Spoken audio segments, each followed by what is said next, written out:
I now call on Fiona Hislop to speak to and move the motion. Cabinet Secretary, you have 16 minutes. Thank you, Presiding Officer. I'd like to start with a quote from a herbal by the late Seamus Heaney. As between clear blue and cloud, between haystack and sunset sky, between oak tree and slated roof, I had my existence. I was there, me in place and place in me. And these words capture brilliantly the sense of place that characterises our relationship with our historic environment. And as with all great poets, he cuts to the heart of the matter and conveys succinctly the inseparability of place and being.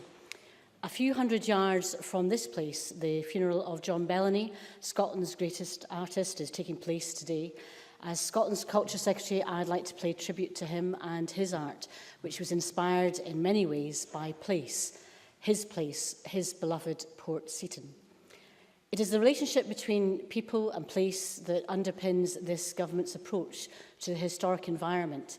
Indeed, in my Talbot Rice Memorial Lecture in June, I set out the value that this government and this nation places on culture and heritage in and of themselves, because they bind and connect our past, our present and our future, and tell the stories about where we've come from, who we are, and help us reflect on who we could be. I also made it clear that the Scottish Government already accepts the case for the role of government in supporting the cultural sector, including our rich historic environment. And I know that these sectors can deliver because I see it in action. For this government, the case has been made. We do not measure the worth of culture and heritage solely in pounds and pence. They do so much more. They are part of who we are as individuals and as a nation. The historic environment is part of our everyday lives. It provides us all with a sense of place and cultural identity. It contributes to our individual and collective well-being, and it enhances regional and local distinctiveness. It literally connects people to place. Over the summer, I have seen the breadth and depth of Scotland's rich historic environment firsthand, from J.M. Barrie's birthplace in Kirriemuir, which is cared for by the National Trust for Scotland, to Arbroath Abbey, which played a hugely important role in our history and continues to welcome visitors from around the world. I also had the opportunity to meet members of the Arbroath Abbey Action Group and would like to thank them for their hard work in seeking to promote the Abbey around the globe. I think this is an issue that we might return to in Liz Smith's amendment, and I'd like to welcome her to her new role. Recently, I also had the pleasure of visiting the 100-year-old Picture House in Campbellton, which received a building repair grant last year as part of a package which will fund an extensive restoration programme. The Picture House is a well-used and much-loved building in the town, and I'm delighted that Historic Scotland has been able to play a key role in conserving it for future generations. And, Presiding Officer, as part of the debate today, I'm pleased to announce £1.7 million investment to the following projects across Scotland: Scapa Flow Visitor Centre and Museum, Duart Castle in Mull, statues on the Kelvin Way in Glasgow, Saltcoats Town Hall and the former Rosebank Distillery at Camelon. And these building repair grants and the scheme's awards will help the owners to meet the costs of conserving the historic character of these important buildings. I've also seen the impact of such grants, and only last week I visited Roslin Chapel to mark the removal of the scaffolding there. A grant of £1.6 million from the Historic Scotland contributed to necessary repairs to the fabric of the iconic building. I do. Sarah Boyack. Can I thank the Minister for taking an intervention? Given the impact of climate change and the increasing costs of repair and maintenance on our historic tenements in our cities, will the Minister review the operation of the law of the tenement in this respect? Because she's just been talking quite rightly about the impact that public sector investment can make in our historic environment, but we really have a growing problem in terms of our tenemental properties, which are jointly owned by housing associations, councils, private businesses and indeed private owners. I listened to what the member says. I think she makes a very important point. Indeed, if you look at the pre-1919 buildings, there's so much investment has to take place, and it's a key aspect, particularly in skills and conservation training, that we're trying to support. But she's also correct in identifying that although we have public sector investment and support, the majority of buildings, historic buildings, are in private hands, and we have to find better ways to make sure we can easily make sure that we're addressing some of the impacts, particularly in climate change, and some of the buildings she addresses. I will come on to some of those points in the rest of my speech. And while our historic environment is a unique asset, valuable in its own right, it does, of course, generate wider social economic benefits. For example, 1 in 5 of all school visits are to historic sites, while organisations such as Archaeology Scotland, Historic Scotland, the NTS and RCAMS promote understanding to learners of all ages.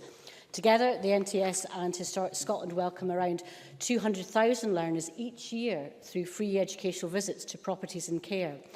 And going on, returning to Sarah Boyt's point, the care and maintenance of the historic environment is an important factor in the economic viability of Scotland's construction industry, with an estimated £600 million spent on pre-1919 buildings each year.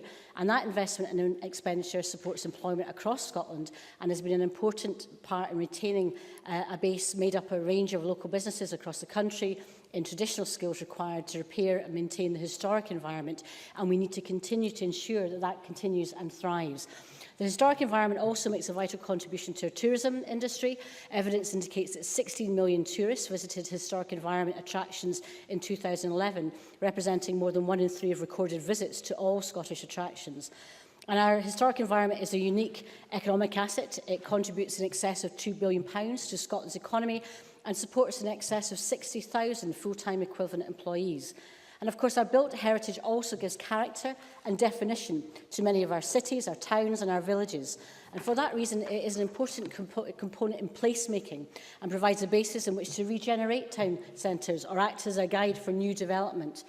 So rather than see the historic environment as a constraint, our best new architecture draws inspiration from the past. The redevelopment of the National Museum has shown how successfully new and old can be brought together, and it has become Scotland's most visited tourist attraction since reopening.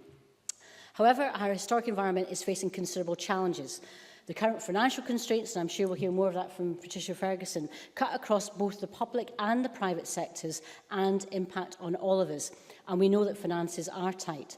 And the impacts of climate change on the historic environment are also wide-ranging and potentially devastating. Rising sea levels, indeed. Hanzala Malik. Thank you very much for taking that intervention. I was just wondering if the Minister is actually going to make a statement in terms of an increase in budget, particularly since the Commonwealth Games are coming to Glasgow and Scotland. I was hoping that you would actually give us some good news today. And is there any good news in that area?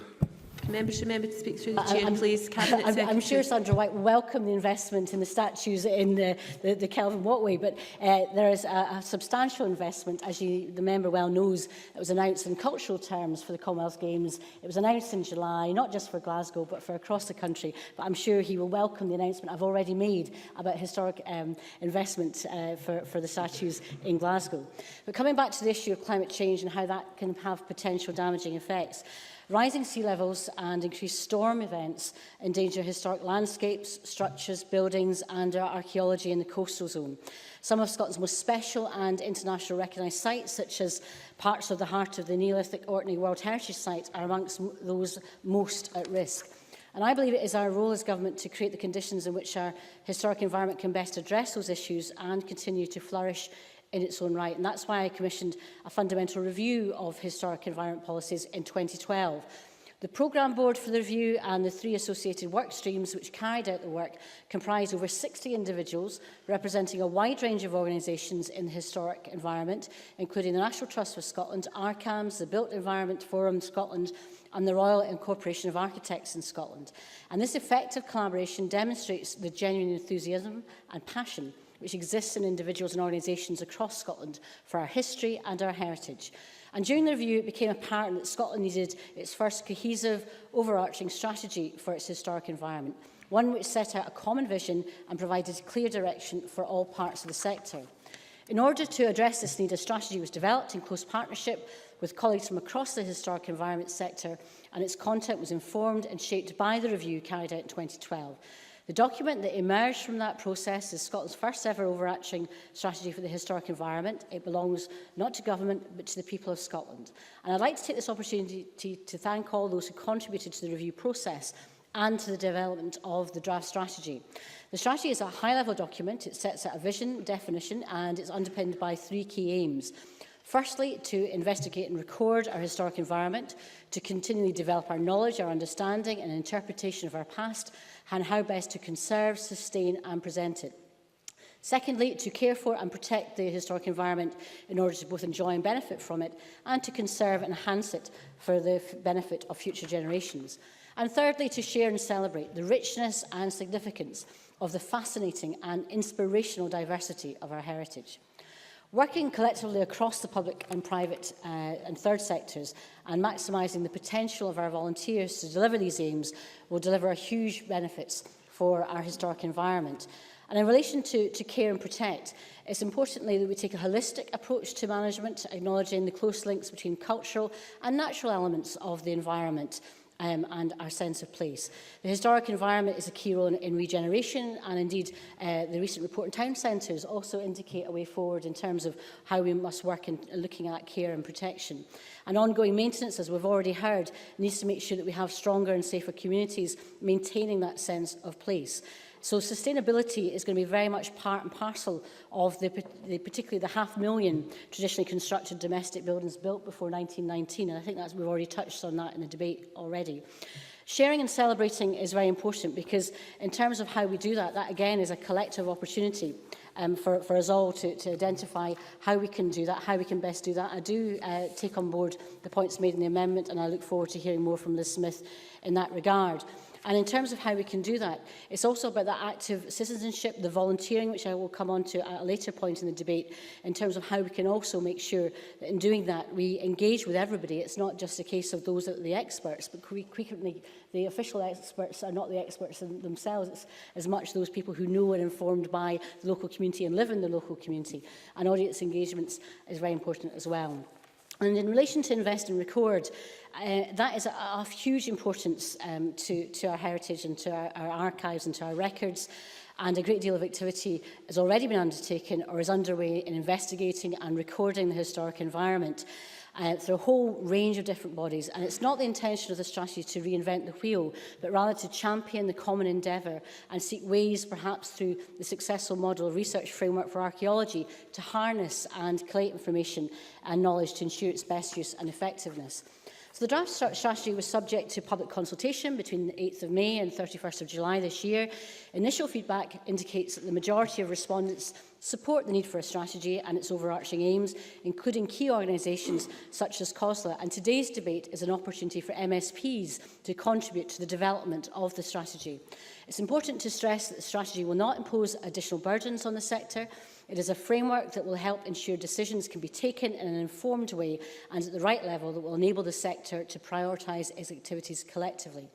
The strategy is already driving positive change. For example, in line with the priorities identified in the draft document, we have established a collaborative group comprising the Scottish Government, Historic Scotland, COSLA and local authority representatives, which has been tasked to consider how the historic environment can best be managed within the planning and other regulatory systems.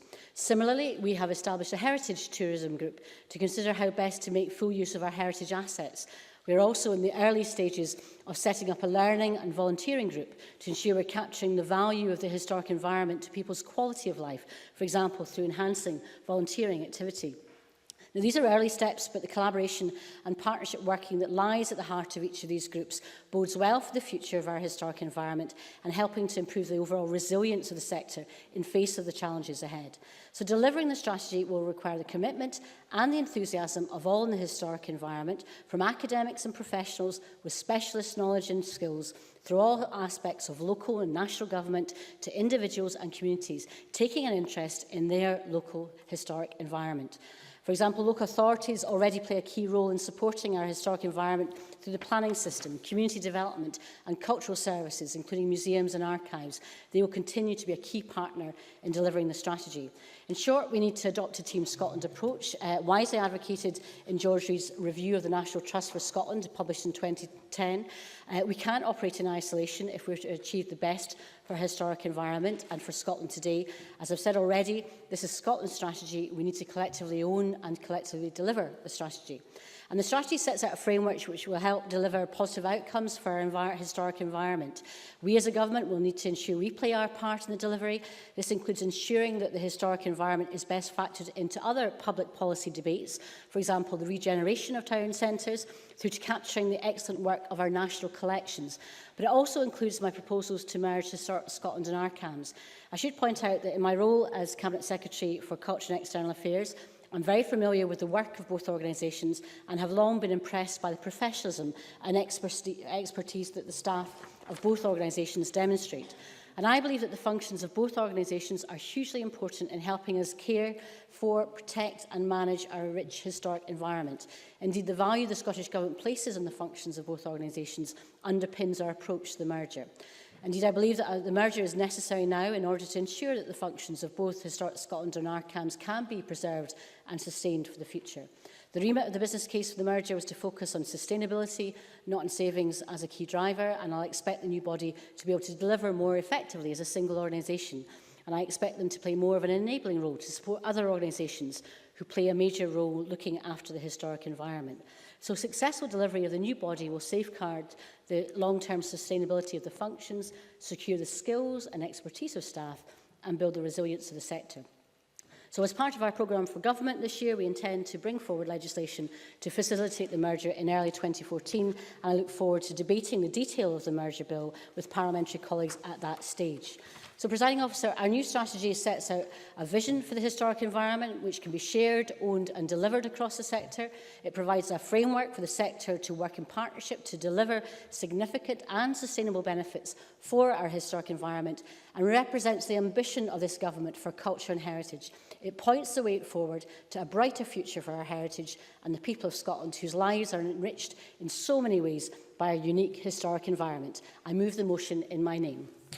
Thank you, Cabinet Secretary. Before I call the Labour Party opening speaker, can I remind members who wish to participate in the debate that they should press the request to speak buttons, and also that members who are participating in the debate should be in the chamber for the start of the speeches.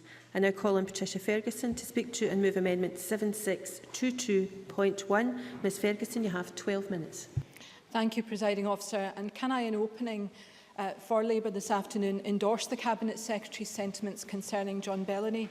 He will be sadly missed, but he has left a significant legacy of work that we can all share and be proud of for many years to come. We on this side of the chamber welcome the opportunity to discuss this important but sometimes overlooked subject of our historic environment. And in doing so, Presiding Officer, I move the amendment in my name. The importance of our environment to our sense of place cannot be denied. It shapes how we live and work and play and helps to give us our cultural identity. Our historic environment provides us with evidence of the creativity of our ancestors and gives us important clues as to how they lived. Reusing historic buildings, if done sensitively and appropriately, is also an excellent way of recycling, as historic buildings are invested with a great deal of energy and materials, and I welcome the intervention my colleague Sarah Boyack made in this regard. The historic environment is also an important asset, one which makes Scotland a place people want to visit and which we can then share with our visitors, and of course it provides skilled employment for many. The recent household survey that was published has indicated that people in the most deprived areas of our country are least likely to visit a cultural venue. And I think that this is an area in which our historic environment is particularly useful. I'm sure that many of my constituents don't think about culture or even particularly about heritage when they visit Maryhill Borough Halls or the Winter Gardens, now sadly in decay in Springburn Park, but hopefully not for much longer, or indeed Lamb Hill Stables. So I think these places are particularly important in order to give people that cultural grounding, but also a sense of place and a sense of identity. Now, Scottish Labour broadly welcomes the intent of the strategy being discussed today, but we do have some comments, both critical and supportive, that we would want to raise today.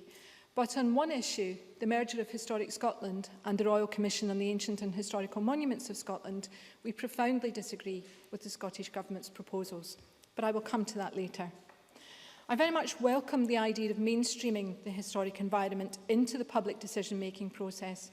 But I also believe that before we begin such an exercise, we have to have robust benchmarking data, and we need to have an agreed way of measuring progress.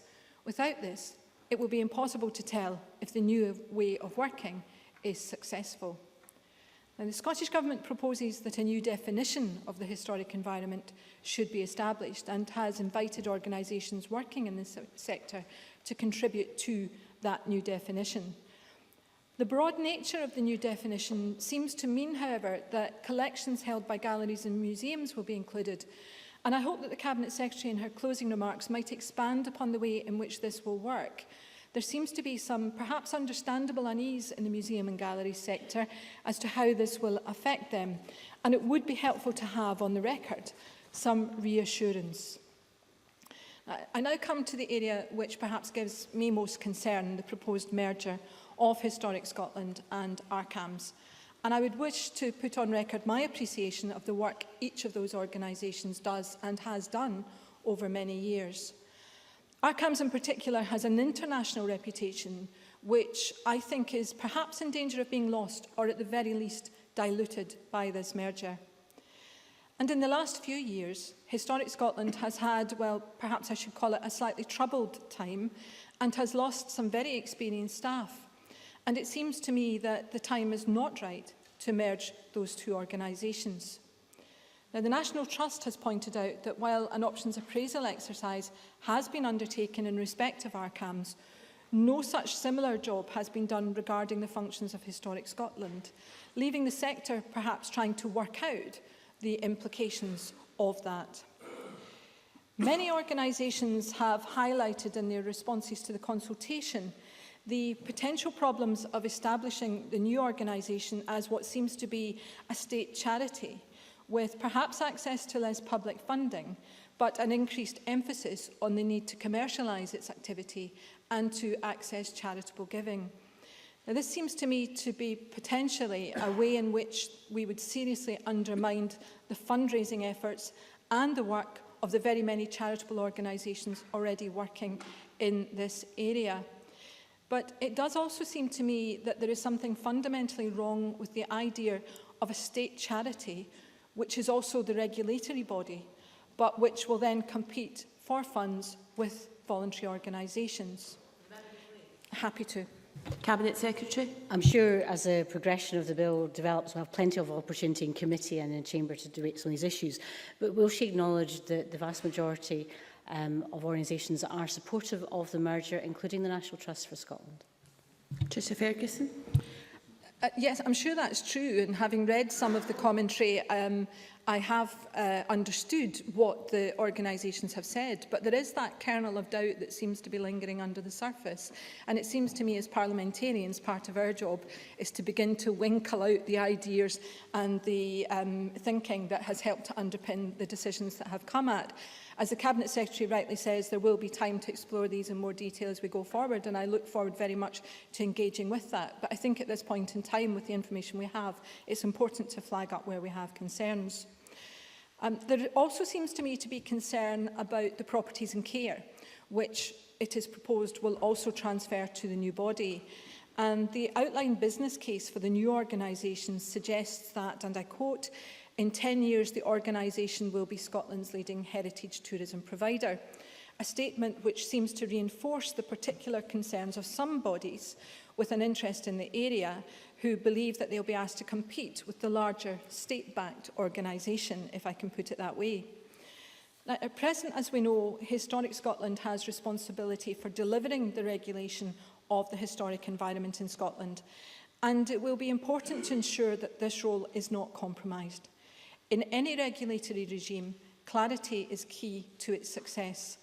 And I would like to hear more from the Minister, not necessarily today, I appreciate that time might be limited, but I would like to hear more as we go on about how possible conflicts of interest will be avoided as we go forward. It will also be important to ensure that the relationship between the new body and local planning authorities is clear, and that decisions about who does what and in what circumstances is understood by all who might use it.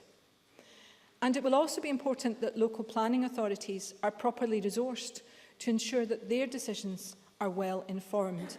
And I know that there is already work going on in that particular area, which I very much welcome. There is also a fear in the sector that much expertise has been lost in recent years, and I very much welcome, therefore, COSLA's engagement with the strategy, because I think it is important that that becomes, that diminution, if it's occurred, is reversed as we go forward. Now, as colleagues will be aware, in England a similar merger has already taken place, which seems to have led to the loss of a considerable amount of expertise. I know the Cabinet Secretary has pledged to learn the lessons of the English experience, and I welcome that. But I would point out one additional fact to her in this regard. In speaking to two former Culture Secretaries recently, it became clear to me that the merger of the two organisations had been suggested to them by civil servants. Now, I had the same experience, and as it turned out, all three of us rejected the idea, as we did not believe it was in the best interests of the historic environment to proceed in this way. So I was genuinely surprised to hear that the current Cabinet Secretary had decided to adopt what I believe to be a mistaken notion. Now, I very much hope that the Cabinet Secretary can allay my fears about this as we go forward, but I do want to register that particular viewpoint at this stage. I had hoped, therefore, to hear today some considerable reassurances from the Cabinet Secretary explaining in detail why she has opted to go down the merger route, particularly as I've mentioned, no option appraisal had been undertaken in respect of Historic Scotland. I would also have liked to have heard more about the functions of the new body and in particular confirmation as to the future of the regulatory role, which, as I've mentioned, is currently performed by Historic Scotland.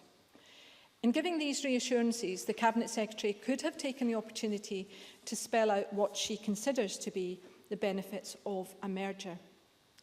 Now, being mindful that we're on the eve of the draft budget statement, I don't expect the Cabinet Secretary to have lots of money to put into this particular pot, and I'm sure even if she did, she wouldn't want to usurp Mr Swinney's right to be able to make those kinds of announcements. But I had hoped to hear confirmation of a commitment to ensure that the historic environment strategy would be adequately resourced in the future, the point that the Scottish Labour amendment seeks to make. Happy to. Cabinet Secretary. I can't talk about the budget tomorrow, but I can reassure the member that over the past period between 2011-12 and 2013-14, expenditure on properties and care, for example, in terms of the conservation aspects of Historic Scotland's budget, went from 11.5 million to 14 million. So actually, the investment in the conservation aspects and the grants have been protected during a very tight settlement over the last period. Patricia Ferguson, you're approaching your last minute. Yes, thank you, Presiding Officer. I appreciate that point, and I do accept that the historic environment is a very expensive sector in which to work and operate. But a quick look at the Historic Scotland website shows that there are still properties that are not open to the public at the moment because work requires to be done. And I'm very conscious too that the longer work is left undone, the more expensive it becomes. And I think it is necessary, therefore, that we do have some benchmarking in this particular area. Presiding Officer, the historic environment faces challenges from the effects of climate change, from budget cuts, and even from the advances that technology might offer. We have no objection to the motion or to the Conservative amendment here today, but I do genuinely seek reassurance from the Cabinet Secretary on the points I've made, and particularly in relation to the merger of Historic Scotland and ARCAMS. And in closing, I would like to thank all those organisations who helpfully provided us with their views on this particular issue, one that I consider to be of great importance. Thank you very much. And I now call on Liz Smith to speak to and move Amendment 7622.2. 8 minutes, please. Thank you, Deputy Presiding Officer, and could I thank the Cabinet Secretary for her good wishes and also those from Patricia Ferguson just prior to the debate. Culture is something that is actually very close to my own heart, not least for having been on the Education Committee for the best part of 7 years. I feel reasonably well informed about a lot of the cultural, very important cultural aspects of policy, but also because I have many personal interests in culture too. Deputy Presiding Officer, in a week when we commemorate the 500th anniversary of the Battle of Flodden, it is perhaps worth considering some of the lessons of that bloody battle, not least the fact that it brought to an abrupt end a period when Scottish culture was flourishing. With the death of the King came also the death of several other aspects of the Scottish nation. And as Magnus Linklater noted in his excellent piece in the Times at the weekend, it shattered Scotland's self-confidence and her political and economic standing, something that was not to be rebuilt for the best part of 300 years. No doubt there will be some who choose to be overtly political about the Battle of Flodden, because if the members could just wait for a minute. No doubt there will be some who choose to be overtly political about the implications of the Battle of Flodden because of the current debate on our constitutional future. But I want to focus on one aspect of James IV, which is particularly relevant as we debate the overall strategy about our historic environment. James IV was immensely proud, and rightly so, of Scotland's heritage, its diversity and its growing influence. And I'm sure he would have been the first to welcome the Cabinet Secretary's announcement today about new money for historic buildings. He was outward-looking. He wanted to develop very strong links with Europe, and he wanted Scotland to be noticed for all the right reasons. Irrespective of our party differences, that is true for all the political parties in this chamber. James IV was a polyglot, speaking several European languages, and he had an inquiring mind. It is to him that we owe much of the splendour of several Scottish monuments, including Edinburgh and Stirling Castles and Falkland Palace, just 3 of the sites which are part of the national inventory for which Historic Scotland has just reported higher than ever visitor numbers. Of course. Cabinet Secretary. Only last night in Linlithgow, I heard a fantastic presentation by one of our local historians, Bruce Jimison, about the Linlithgow connection. She, in referring to James IV's investment, omitted Linlithgow Palace, which I'm lucky to be the MSP to represent, which has seen a massive increase of 36% in terms of visitor numbers compared to last year. Liz Smith. I thank the Cabinet Secretary for that interjection. I think it's absolutely clear. We could go on with a list of the fantastic numbers that have taken place and been announced just recently. I think it shows just how much we are punching well above our weight when it comes to that, and I warmly welcome that. James IV was a king who was very keen on tapestry, so he would have been fascinated by what is currently on display in the visitor entrance, not just because of its artistic excellence, but because of its the panels remind us of who we are and where we are going. I'm sure, therefore, that he would have approved of the historic environment strategy for Scotland. And he would have wanted not only to reflect on the collaborative work of Scottish cultural organisations mentioned in the Cabinet Secretary's motion, but also on the one that reaches out to the international community too.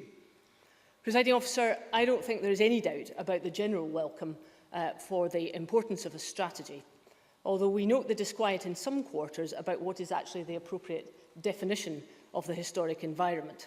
Now, that is a point well made. If the strategy is to be wholly clear and to avoid the ambiguity which sometimes comes with too general a definition, we need to know exactly what it is that we're talking about if we are to agree an effective strategy. Likewise, I think perhaps that reflects the concerns expressed in local government quarters about how to ensure that there is a synergy between the overall government policy and its interpretations at a local level, particularly when the local historic environments are so diverse. It is very clear from a number of submissions that the ability of Scotland's cultural sector to work under a tight regime of budget cuts will be challenging, and that there needs to be a better relationship between local government, particularly some of its planning departments, and any new body. This in turn raises questions about ensuring that planning authorities have access to the appropriate expertise, a point that has been made already, so that any decisions which are made about the planning are done so with the fullest knowledge and the relevant facts. We know only too well from other aspects of government policy, whether in this country or not, that fierce debates can arise when planners are at odds with the conservationists. So I can well understand why there might be some scope for difficulty if that's not carefully thought through. Patricia Ferguson has raised rightly the concerns about the merger, which I know my predecessor, Annabel Goldie, had some concerns about too. On that point, I think there are clearly some issues which need to discuss the issue of rebranding. Obviously, we've had the quote that there is a traditional tribalism there and a deep-seated rivalry between the two existing bodies. And that's something that I think obviously we need to address. It's clearly a very difficult political and financial matter, and one which requires very sensitive handling. Cabinet Secretary. On the merger in particular, there are some way to travel in terms of the Parliament's scrutiny, but it's important, I think, that we put the staff first. And one of the things that the staff have been doing over a long period of time has been working together in terms of a lot of their operational activity to support, learn about each other and provide that support. And I think that's going to be an important part of our consideration. We've got to have public accountability, but we've also got to remember that a lot of staff are just getting on with the job and are actually developing joint working as we speak. Liz Smith. Cabinet Secretary, I think that's a very fair point, and obviously there has been some support for the merger in various quarters, but I do think that Patricia Ferguson makes some good points about how we can ensure that all the duties that were on the two previous bodies can be maintained in a way that is entirely in line with modern Scotland in its cultural aspects. I think we also need to be mindful of the concerns that any merger will have on the third sector, especially if the new body is to enjoy its charitable status. Third sector bodies often have an excellent record of engaging best with local communities, and we must be very careful that that relationship is not undermined, because the third sector is a very key player in all of this, and I hope the Cabinet Secretary will listen carefully as to how its resources and expertise can be best used. I wholeheartedly agree with the comments made by the Cabinet Secretary in her recent Talbot Rice lecture, in which she said that we do not need to choose between culture for its own sake or for wider benefits. She is right. We can do both. Indeed, we should do both.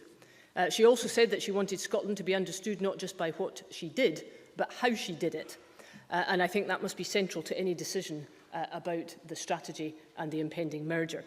Whatever is decided must reflect how well we can encourage a wider understanding of what is required from the roles of these two bodies, and through these roles that we can attract a wider interest in and appreciation of all that is precious to the historic environment. That understanding and appreciation must be just as accessible to the international community, Cabinet Secretary, as it is to Scotland and the rest of the UK. And I urge the Government to think very carefully about that, because I think there are some countries from which we can learn a lot about the way that they have gone forward on that. May I finish, Deputy Presiding Officer, just by saying that James IV was seen as one of the most imaginative and most adventurous Scottish kings, who was fiercely protective of all things Scottish, but who was also very outward-looking and wanted to adopt the best practice from Europe. As a result, it has been said that he was the most successful of the Stuart kings, something he threw away perhaps by allowing his ambitions to run riot, unaccompanied by the resources and the expertise that are required to fulfil them. That is something about which cultural Scotland must take very careful heed. So I move the amendment in my name. Thank you very much. And we now turn to the open debate speeches of a maximum 7 minutes, which should include any interventions. Graham Day, to be followed by Claire Baker. Thank you, Presiding Officer. There's no denying just how blessed visually we are here in Scotland, blessed with some quite breathtaking scenery, blessed by our historic environment, and we owe so much to those who preceded us for the legacy they bequeathed us. From the fantastic granite buildings of Aberdeen to the striking historic constructs here in the capital, and everything, the castles, the historic houses and gardens, the archaeological sites in between, Scotland has so much going for it in this regard. For me, it's one of life's pleasures to marvel at historical buildings, which leave one wondering, how did they build that back then, as opposed to the why did they build that reaction that I certainly have to a number of more modern contributions to the built environment. And it is incumbent on us, as the latest custodians of this marvellous heritage, to cherish, appreciate and safeguard it, as well as capitalise upon its potential for economic benefit. As the Historic Environment Strategy says, it is vital that it is understood and valued, cared for and protected, enjoyed and enhanced at the heart of a flourishing and sustainable Scotland, and will be passed on with pride to benefit future generations. Now that indicates a slightly different approach being taken, a different emphasis being placed here compared to other parts of the UK. The Westminster Culture Secretary Maria Miller stated earlier this year, when times are tough and money is tight, our focus must be on culture's economic impact. Of course, we need to make the most of what we have in generating revenue. We're told that some 16 million tourists visited historic environment attractions in 2011, and that the sector contributes some 2.3 billion to Scotland's economy and employs 60,000 full-time equivalents. And as Liz Smith's amendment says, it is important that we make the most of what we have in terms of enticing visitors to our country. However, just as important for me is properly appreciating this inheritance and safeguarding it for the future, and central to that must be ensuring more Scots come to recognise what we have in our midst. Statistics show that 1 in 3 tourists will visit a historic attraction, yet only 1 in 5 adult Scots will in the course of a year do the same. That's a disappointing figure given the range of opportunities we have on our doorsteps. For example, within a 30-mile radius of Carnoustie, where I live, we've Barry Mill, Arbroath Abbey, House of Dun, the Aberlenlo Stones, Glamis Castle, the Angus Folk Museum, Barry's Birthplace, Camera Obscura, to name just a few of the fantastic places of interest there are. In the space of a single day a few weeks ago, I visited 3 of these in the company of the Cabinet Secretary, having visited another myself a fortnight earlier. But I must confess to never having been inside the House of Dun, or indeed Barry Mill. I look forward to putting that right. But a far more pressing priority for myself as an Angus MSP is bringing all the relevant parties together to properly package and promote what our area has to offer, both tourists and locals looking for a day out, and to raise awareness of and pride in the historic environment of the area. As the motion makes clear, we need buy-in from other sectors, such as local government and special interest groups, because local initiatives and local leadership on the ground will be essential in taking us where we require to go. We need to be trumpeting just what lies within our midst to our communities and making it as easy as possible for visitors to get to and then access the historic attractions we have. Some 18 months ago, at the suggestion of Ruth Parsons, the then Chief Executive of Historic Scotland, I formed the Arbroath Abbey Action Group referred to by the Cabinet Secretary earlier. It's a group of like-minded, positive, passionate, locally based individuals who are working with Historic Scotland to more effectively promote Arbroath Abbey. Progress has been slow at times, but we're getting there. Indeed, a fortnight tomorrow will see a summit at the Abbey attended by the Chief Executives of Historic Scotland, Visit Scotland and Angus Council to try and pull together a clear strategy aimed particularly at enticing North American visitors, a key target audience given the links between the Declaration of Arbroath and the American Declaration of Independence to the area. But in Angus, we need to look beyond focusing entirely on arguably our greatest asset, and we are. We've ScotRail ready and willing to promote the county as a rail access tourism destination, and Historic Scotland, the National Trust, and the owners of some of our private gardens and castles are keen to explore packaging the attractions under a Visit Angus banner, with the council hopefully assisting in moving visitors inland from the rail stops on the coast. Now, attracting visitors, whether relatively local or from further afield, to our historic places matters to our small communities and businesses, particularly in fragile economic circumstances. That's become all too evident in the village of Glamis in my constituency, where the temporary but extended closure of the Angus Folk Museum has had a predictably negative impact on the local shop and post office, upon which the village and the nearby settlement of Charleston are so dependent.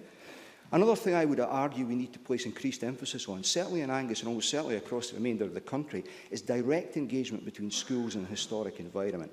At the moment, nationally, only around 1 in 5 school visits are to historic sites. And that figure actually makes even more concerning reading when one considers the assistance, both in terms of free entry and support for travel, the likes of Historic Scotland provides to schools. It's to be welcomed that NTS and Historic Scotland attract 200,000 learners per year to their properties, but we need to encourage schools to be much more active in fleshing out projects with visits to some of these locations, especially those which bring the history of the place to life with costume tours or reenactments, as is the case at Arbroath Abbey. The interest in... Absolutely. Cabinet Secretary. I think he makes an important point. Yes, we have supported long distance travel to extend visits from places that are an hour and a half's travel from some of our key areas. But local engagement is really important. And when I was at Roslin Chapel just last week, that was the first day that the local primary school had engaged as part of the new idea of guided tours by the primary school. We have had them in Lisco Palace for many, many years, but that direct engagement can be done at a very local level, and that sometimes has to be led by people in this Parliament, and indeed by the likes of yourselves or other MSPs in the area.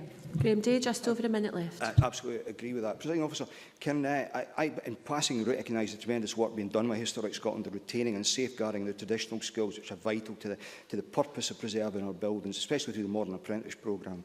I also want to acknowledge the fine work that was done at Historic Scotland by Ruth Parsons during her tenure as Chief Executive. And I look forward to further progress being made by the new body. Indeed, I hope in the next few years to see them finally recognise that Angus, specifically Dunechan, was the location of the Battle of Nechtansmere, a hugely significant Pictish battle, the outcome of which ensured there was actually a Scotland to fight for at Bannockburn. As the Cabinet Secretary knows, Historic Scotland, probably correctly given the lack of available evidence, has sat on the fence regarding the actual site of that conflict and refused to include it in their inventory of important battle sites. But I can tell her we now have evidence, or at least I'm claiming it as evidence. The Great Tapestry of Scotland, which was unveiled last week, and it's still there to be viewed in the entrance area at Parliament, has an entire panel given over to that event, which it refers to as the Battle of Duneckin. It even has a depiction of Duneckin Hill and Roscoby Loch featuring. And if the Great Tapestry of Scotland says the battle took place near Forfar, then it must be so, or at least that's how we're going to be claiming it in Angus. To be entirely serious, though, Presiding Officer, can I, in conclusion, welcome the Historic Environment Strategy and this debate, both of which I feel will make an important contribution to moving Scotland forward in appreciating and safeguarding this aspect of our heritage and better spreading its message, both amongst we Scots and to a wider audience. Thank you. Thank you very much. I must keep members strictly to their 7 minutes. I call Claire Baker to be followed by Joan McAlpine. Thank you, Deputy Presiding Officer. I am pleased to be speaking in today's debate on Scotland's historic environment. I would like to spend some time highlighting Fife's assets as an illustration of Scotland's historic environment and the challenges we face in ensuring a legacy for future generations. But first, I'd like to make some comments about the Historic Environment Strategy. The legislative programme last week brought forward the proposed merger of RCAMS and Historic Scotland, and there will need to be robust scrutiny of this merger. The National Museum of Scotland have raised some concerns about the collections, and there are questions to be answered on preserving expertise and funding. As my colleague Patricia Ferguson highlighted, charitable status could lead to competition for limited funds. Charities such as Archaeology Scotland already do a great deal of work and community engagement through schemes such as the highly successful Adopt a Monument programme. And September is also Scottish Archaeology Month, with events across Scotland being staged by volunteers and professionals to showcase local action and knowledge. It would be a concern if the proposed merger threatened the viability of some smaller organisations. The consultation on the strategy is vital. As we have seen in other examples, such as the recent biodiversity strategy, the consultation does provide the opportunity for debate and improvement. The current draft seems to suffer from similar concerns expressed at the start of that process. Too ambiguous and vague, greater need for more direction, priorities and focus, the need for a detailed action plan rather than a commitment. As the document recognises, the care of and promotion of Scotland's historic environment is a broad responsibility, and the need for a clear strategy which sets the future path is important. It can send a clear signal of value and the importance we all place on this resource, but it also needs supported in our policy making as well as financially. Care of the historic environment is often under-resourced, and in the current financial climate is vulnerable. I welcome the draft's recognition of this, but we are still a bit short on answers. We also have to be realistic about some of the challenges. The natural environment is not static, and in addition, we have the challenges being presented by climate change, which the document does recognise. When the Parliament passed the Climate Change Act in 2009, it recognised the threat of future coastal erosion. Climate adaptation measures will be essential to maintaining our historic environment. It is important that any strategy which highlights our environment, whether historic or otherwise, plays its part in achieving our climate change targets. This illustrates how important it is that the Scottish Government ensures that tackling climate change is a priority of all Cabinet members. The recently finalised RPP2 was met with a level of disappointment and a lack of confidence. Yet, whilst the Scottish Government's draft strategy does highlight the threat of climate change in our historic landscapes, particularly in our coastal regions, it doesn't fully recognise that Scotland has failed to meet its first 2 annual targets on emissions, or offer a strategy within the document about how it contributes towards reversing that trend. If we continue along this path and fail to achieve the step change needed, this strategy will struggle to succeed. But Scotland's historic environment has the potential to contribute more to Scotland's economy and communities. In many cases, we have seen visitor numbers increasing, and tourism plays a significant part in our economy. Last week, I was at an ICDI event emphasising the importance of natural Scotland to our economy, not just in visitor numbers, but also our environmental well-being and the increasing attraction of the natural environment for a sympathetic business location. When we look at our future economic drivers and areas where we can see growth, there is often a clear advantage in having a clean, diverse, attractive environment, and a historic environment has a role to play here. This is a partnership of public, private and voluntary sectors as well as private owners, a fact that is recognised by the document and does present some challenges. I'd like to talk a bit about the Weems Caves in Fife as an example of the type of challenge we are facing. The caves should be recognised as being of national importance. They are designated as a single scheduled monument, but they illustrate the complex ownership and responsibility issues that are often faced. They are located on the Weems estate, so we have private ownership. Fife Council has been the lead financing body over recent years, but this has had its challenges. These caves have been vulnerable to vandalism, neglect and coastal erosion, which have compromised the quality of the cave drawings. This part of Fife's coast is experiencing considerable coastal erosion. We have lost 30 metres of the coastline since 1974. As the Cabinet Secretary recognised in a parliamentary question, the protection and management of coastal areas is the responsibility of Fife Council, but coastal erosion is a difficult and complex issue with no practical and cost-effective solution found to date. So while there has been engagement with Historic Scotland over the years, the responsibility has largely rested with Fife Council, and we need to recognise the financial limitations of local authorities in carrying the full responsibility for some of these sites. The Cabinet Secretary, I'm really short time, but briefly. Cabinet Secretary.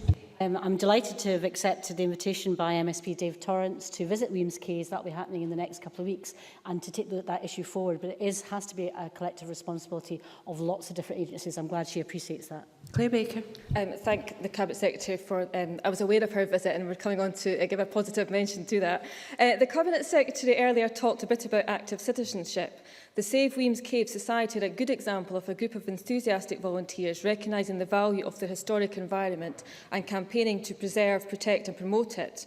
The Society was formed in 1986 to highlight the importance of the caves while campaigning for their preservation. They have and are continuing to work hard to encourage others to take an interest. They brought a petition to the Parliament in 2000 and they have continually promoted the caves. They have had recent successes with regular guided tours, and I do understand that the Cabinet Secretary is due to visit them very soon. They are working on a visitor centre and have got an education liaison officer now in place who has recently engaged with Colton of Weems Primary School. The drawings on the caves are a unique picture of Scotland's past, depicting early Christian imagery, Pictish symbols and Viking representation. The story that they tell enriches the history of Fife's coast and the communities that settled and traded there. These carvings connect modern generations to history in a way that textbooks can't. They bring riches to our own communities and they have the potential to generate greater international interest. But they also illustrate the complexities of partnership working with limited resources, and the often unpredictable nature of working with the natural environment, not to mention for the caves the challenge of holding back the tide. So here we have an example of the challenges there can be in working with our historic environment. The working group that has been established for the Weems Caves is welcome and emphasises the importance of partners around the table. But we need to look for smart, modern solutions. We need to be clear about what is important and be prepared to invest. Long-term management of our assets is the only way we can attempt to overcome the significant challenges such as coastal erosion or climate change and realise the full potential of our environment. And it is vital that this strategy is robust enough to meet this challenge. Thank you. Before we move on, can I remind members that they must keep to their 7 minutes or other members later in the debate will lose time. Joan McAlpine to be followed by James Dornan. Thank you, Presiding Officer. I welcome the Government's ambitious strategy for Scotland's historic environment over the next 10 to 15 years, and I'm delighted that we have the opportunity to debate the future of our historic environment and celebrate it as a cornerstone of our cultural identity. At this juncture in Scotland's story, it's important that we build on our rich heritage and confidence. The strategy defines the historic environment as the evidence of human activity that connects people with place and includes the associations we can see, feel and understand. The Scots are connected to our history and cultural identity by the environment that surrounds us. We are blessed with numerous cultural assets, and our tangible history gives us a strong sense and understanding of who we are and where we came from, a distinct Scottish identity. And as Liv Smith said in her excellent debut speech on James IV as the new culture spokesman for the Scottish Conservatives, that identity draws on outside influences from across Europe as well as from within Scotland. My constituency office is located in Dumfries, where the earliest evidence of human activity dates back over 6,000 years. The contrast between the town's medieval origins reflected in the street plan of its historic town centre and the Georgian townhouses that also characterise the area are reflective of two strands of Scotland's history. The age of Bruce, who clashed with the Red Common in the centre of Dumfries at Greyfriars Kirk and launched the Wars of Independence, is juxtaposed with the genteel classicism associated with the first 4 monarchs of the House of Hanover. The Bruce Trail, established in 2009, was the result of tireless work by members of the Bruce Trust and has proven an important local asset in terms of tourism and education. The group of dedicated volunteers drew together all the places in the region which has strong connections with Bruce and whose family home for centuries was in Annandale, first in Annan and then in Lochmaben. There is an unsurpassed living history in the area. On Dumfries High Street, the Globe Inn is renowned the world over as the chosen watering hole of Scotland's national poet during his lifetime. The Cabinet Secretary visited the Globe Inn last year for the launch of the Big Burns Supper Festival, and inside the historic pub, I know that she very much enjoyed being able to sit in Burns's favourite seat, which still survives, as does some of his poetry etched into the glass of his bedroom window with a diamond-tipped stylus. About 6 miles northwest of the town lies Ellisland, the farm Burns built and inhabited with his wife Jean Arbour and their young son. The home where Burns composed over 130 songs and poems remains as lovingly preserved a local landmark today, thanks to the dedication of another voluntary group, the Friends of Ellisland, that has overseen the careful restoration of the farm over the last 80 years. And can I say at this juncture that the farm is available for hire and functions and performs a very, very nice background to Burns suppers. At a time when our heritage faces significant challenges, from the current economic position to the impact of climate change, we need to take action to maintain its management. I welcome the Cabinet Secretary's assurances regarding the proposed merger between Historic Scotland and the Royal Commission on Ancient and Historical Monuments of Scotland, and I agree that it will achieve a more sustainable heritage service for the nation rather than generate financial savings. I think it's an appropriate sentiment and stands in stark contrast to the attitude of the UK Government's Culture Secretary, Maria Miller, who has made it clear that she sees culture solely as an economic commodity. However, it must be said that the merger will also bring sustainability in the face of a Scottish Government budget cut of 12.3% in real terms. Glancing at the responses to the Government's consultation that were published last week, I was pleased to see the number of community organisations who added their voice to the conversation. This matters as our strategy for the future needs to be collectively owned. I have spoken of voluntary groups in the region I represent who play a vital role in maintaining valued historic landmarks, and I welcome the opportunities presented for them in the proposed Community Empowerment and Renewal Bill, which aims to make it easier for communities to take on public sector assets. This goes hand in hand with one of the main principles of the new strategy, which emphasises the need to empower communities across the country to take a more active role in caring for their local heritage. I believe that offering local people the opportunity to make this choice for their communities will help ensure a grassroots and authentic Scottish identity and history is preserved. Nurturing networks across communities, the public, private and third sectors, and giving everyone a stake in the future of our culture also means that it will be collectively valued for generations to come. This strategy is an important step along the road to matching the vision set out for culture and heritage in independent Scotland by the Cabinet Secretary in her address at the Talbot Rice Gallery, that our country will be a proud and confident nation rooted in culture and heritage, where we not only cherish our diverse traditions, but continually seek to create opportunities to share and celebrate. Thank you very much. Many thanks. I now call on James Dornan to be followed by Rhoda Grant. Up to 7 minutes, please. Thank you, Presiding Officer. Voltaire famously said of Scotland that we look to it for all our ideas of civilisation. And you can see why when you look at the extraordinary historic environment from the Athens of the North, that's Edinburgh, to the wilds of the Highlands. There is not a corner of this country that is not teeming with history. Indeed, my own Glasgow Cathcart constituency has a rich historic legacy, much of it connected to Mary, Queen of Scots, and includes a long connection with the Stuart dynasty of Castlemilk. The Battle of Langside marks the last act of Mary, Queen of Scots, on Scottish soil. As we know, the battle between Mary and the Earl of Moray, ruler of Scotland until his nephew James VI was old enough to take the throne, was the last act of Mary before she sought refuge in England with her cousin Elizabeth I. and we all know how that worked out. The political, social and religious turmoil that ensued whilst Mary was imprisoned still has ramifications in Scottish society today. With Elizabeth I bearing no children, James VI of Scotland becoming James I of England, uniting the crown in 1603, had the Battle of Langside gone differently for Mary and her army, it's not overstating it to say that huge swathes of Scottish history would be different. The Battle of Langside is well recognised in the area, and as well as Langside, this part of Glasgow contains the communities of Battlefield, Queen's Park, streets such as Queen Mary Avenue, Moray Place, Regent's Park Square, all of which commemorate the big players in the battle. The Langside Monument stands proudly in the area, the line atop it looking in the direction of where Mary's troops advanced from. And one of the local organisations in Battlefield, the Valeview Terrace at the Valeview Lane, have actually put their own plaque on the railings, and it's quite a feature now and sees quite a good number of people just stopping, looking at where Mary is meant to have stood before the battle, and it's nice to see local people getting involved in this. I was delighted to lend my support to a local campaign to have the Battle of Langside battlefield, including Historic Scotland's inventory of historic battlefields, a campaign I'm delighted to say was successful.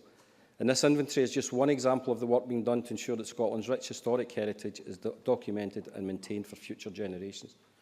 It's extremely important that we continue to invest so that locals and visitors alike continue to learn about the role this area played in Scottish history. There's not a corner of this great land that doesn't have a story to tell, as we've already heard from many of the speakers, and we have to ensure that we do all we can to document them, teach about them and make these stories and where they took place as accessible as they can be. And this is what this strategy will do. The vision for Scotland's historic environment set out in the strategy emphasises that our historic environment should be valued, cared for, protected, enjoyed and enhanced, and that it should be at the heart of a flourishing, sustainable Scotland, which will be passed on with pride to benefit future generations. We see examples of the strategy in practice across the country. Take as an example the regeneration of the Castlemilk stables. The night before the Battle of Langside, Mary Queen of Scots stayed with her family, the Stuarts, at their castle in Castlemilk. This beautiful house was a feature in the south side for centuries. Unfortunately, it passed the Glasgow Corporation in 1939 and was demolished by them in 1969 to make way for new houses. That's why I'm so pleased to hear of the group involving local authorities, COSLAs, etc., and I hope that this will also involve local house associations who do have a good role to play now in making sure that historic monuments and become part of the community. All that remained of this historic building were the stables, which after falling into a state of disrepair were set alight by vandals in 1994. Thereafter, the City Council essentially wiped their hands of it, and it fell to the local community to work to refurbish and regenerate this building. It was completed in 2007, and these stables are now the focal point of the Castleton Trust. The highlight being a magnificent fireplace which was found amongst the rubble, which just shows you what the castle must have been like and when it was built, and is a real party piece when anybody comes to visit it. In refurbishing these stables, the project has gone on to act as a catalyst for economic and environmental regeneration for the area, which has brought new services, training, employment and recreational opportunities for the local community. The Trust have won over 10 regeneration awards since 2007, which shows that whilst working closely with others, regeneration of communities and properly utilising historical artefacts can be done and can be far more beneficial to the local community than the acts of cultural vandalism that unfortunately took place by many local authorities over the decades. Castleton Trust can serve as a blueprint for how local buildings of interest can be utilised to their best use by the local community, whilst ensuring that our historic heritage remains strong. This is perfectly encapsulated in the historic strategy. We just need to ensure that implementation is not ad hoc. And of course, our heritage is ongoing. The buildings and environment of today will be the historic heritage of tomorrow, and we need to ensure that we leave a heritage that we can be proud of.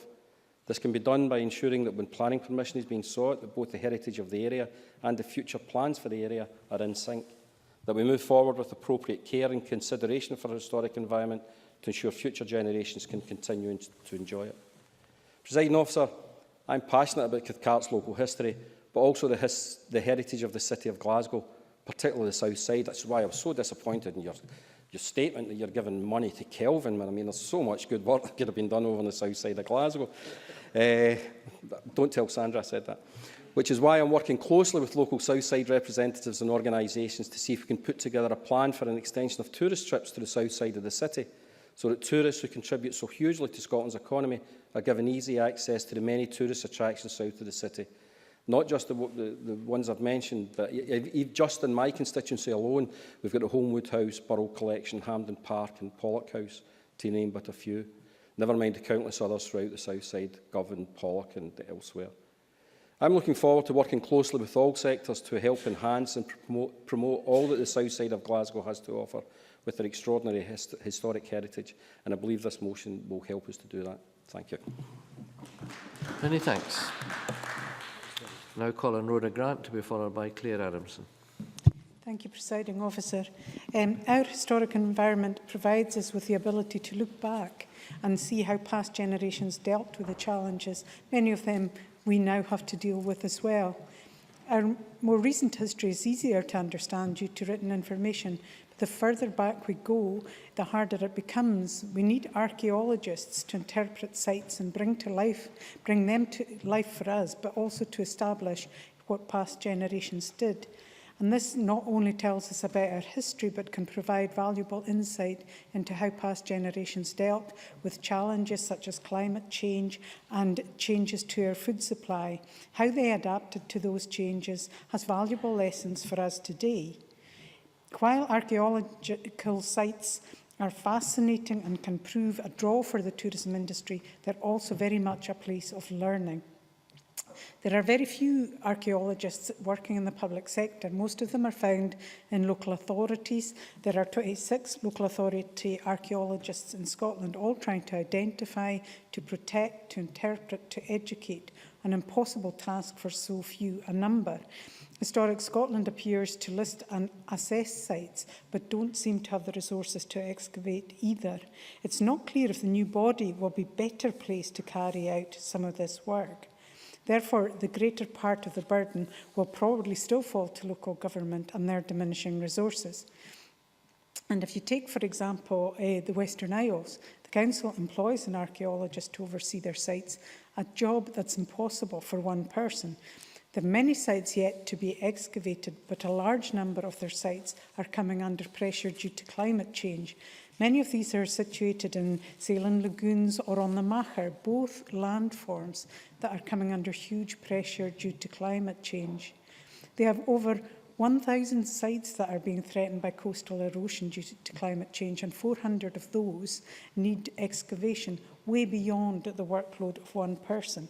The loss of these sites will impact on our future knowledge of the challenges we could face.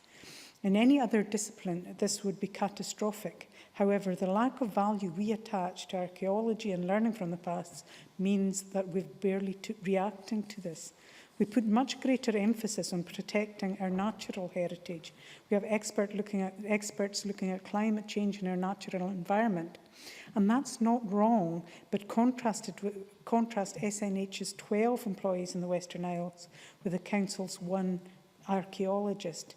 We need a more joined-up approach that allows organisations like SNH to work with those engaged in protecting and assessing our built environment, where there is crossover in their aims and objectives. Archaeology Scotland, in their response to the consultation, stated that they work closely with Environmental Link, recognising the need for natural heritage and cultural heritage to be closely aligned. If different NGOs can do this, surely then so can the government. The strategy therefore must recognise the work of local authorities and incorporate it within the overall strategy, working with them and other government bodies as well as the voluntary sector to protect our cultural heritage. Yes. Fiona Hislop. I think the member makes a really important point. It's one of the reasons why the Scottish Government is funding a position within COSLA to help work with the historic environment in particular to exactly take forward that kind of joint working that's absolutely essential if we're going to address some of the issues that she's raising. Rhoda Grant. I'm grateful for that intervention. Maybe she could look at something similar within the Rural and Environment Department, because it used to be that land managers were encouraged to build into their strategies and their land management plans their historical environment. But changes to the SRDP meant that this is no longer possible. And indeed, we had recognition beyond our own boundaries that this was a good thing, and indeed the English SRDP adapted that into their own programme. But despite that, we changed ours and lost that valuable way of protecting the historical environment. So maybe she would look at that as well and speak to colleagues in other departments to maybe reinstate that, because I think that was a very important aspect of protecting our historical environment as well. So not only do we need to learn from the past, but also what we can do in the future. And we also need to look at the economic advantage of protecting our historical environment, and something I think we recognise but maybe don't give enough emphasis to. If we take, for example, tourism as an example, I visited Scarabray and Orkney this year, and it was absolutely breathtaking and give a real insight into how people lived many, many millennia ago. And it was a huge tourist attraction with thousands of visitors every year. And not only were they learning from their visit, but they were also boosting the local economy and also contributing to the cost of preservation of that wonderful site. So there is a cost involved in excavating sites. And when money's tight, this often puts that work to the bottom of the pile, which is understandable, given the pressures on budgets, and especially within local authorities who have to also look at education and home care and the like. And I think COSLA pointed this out in their response to the consultation. But we must look at a more joined-up approach to indeed spread the costs, but also gain economies of scale, so that we can protect our natural and historic environments when they face the same challenges.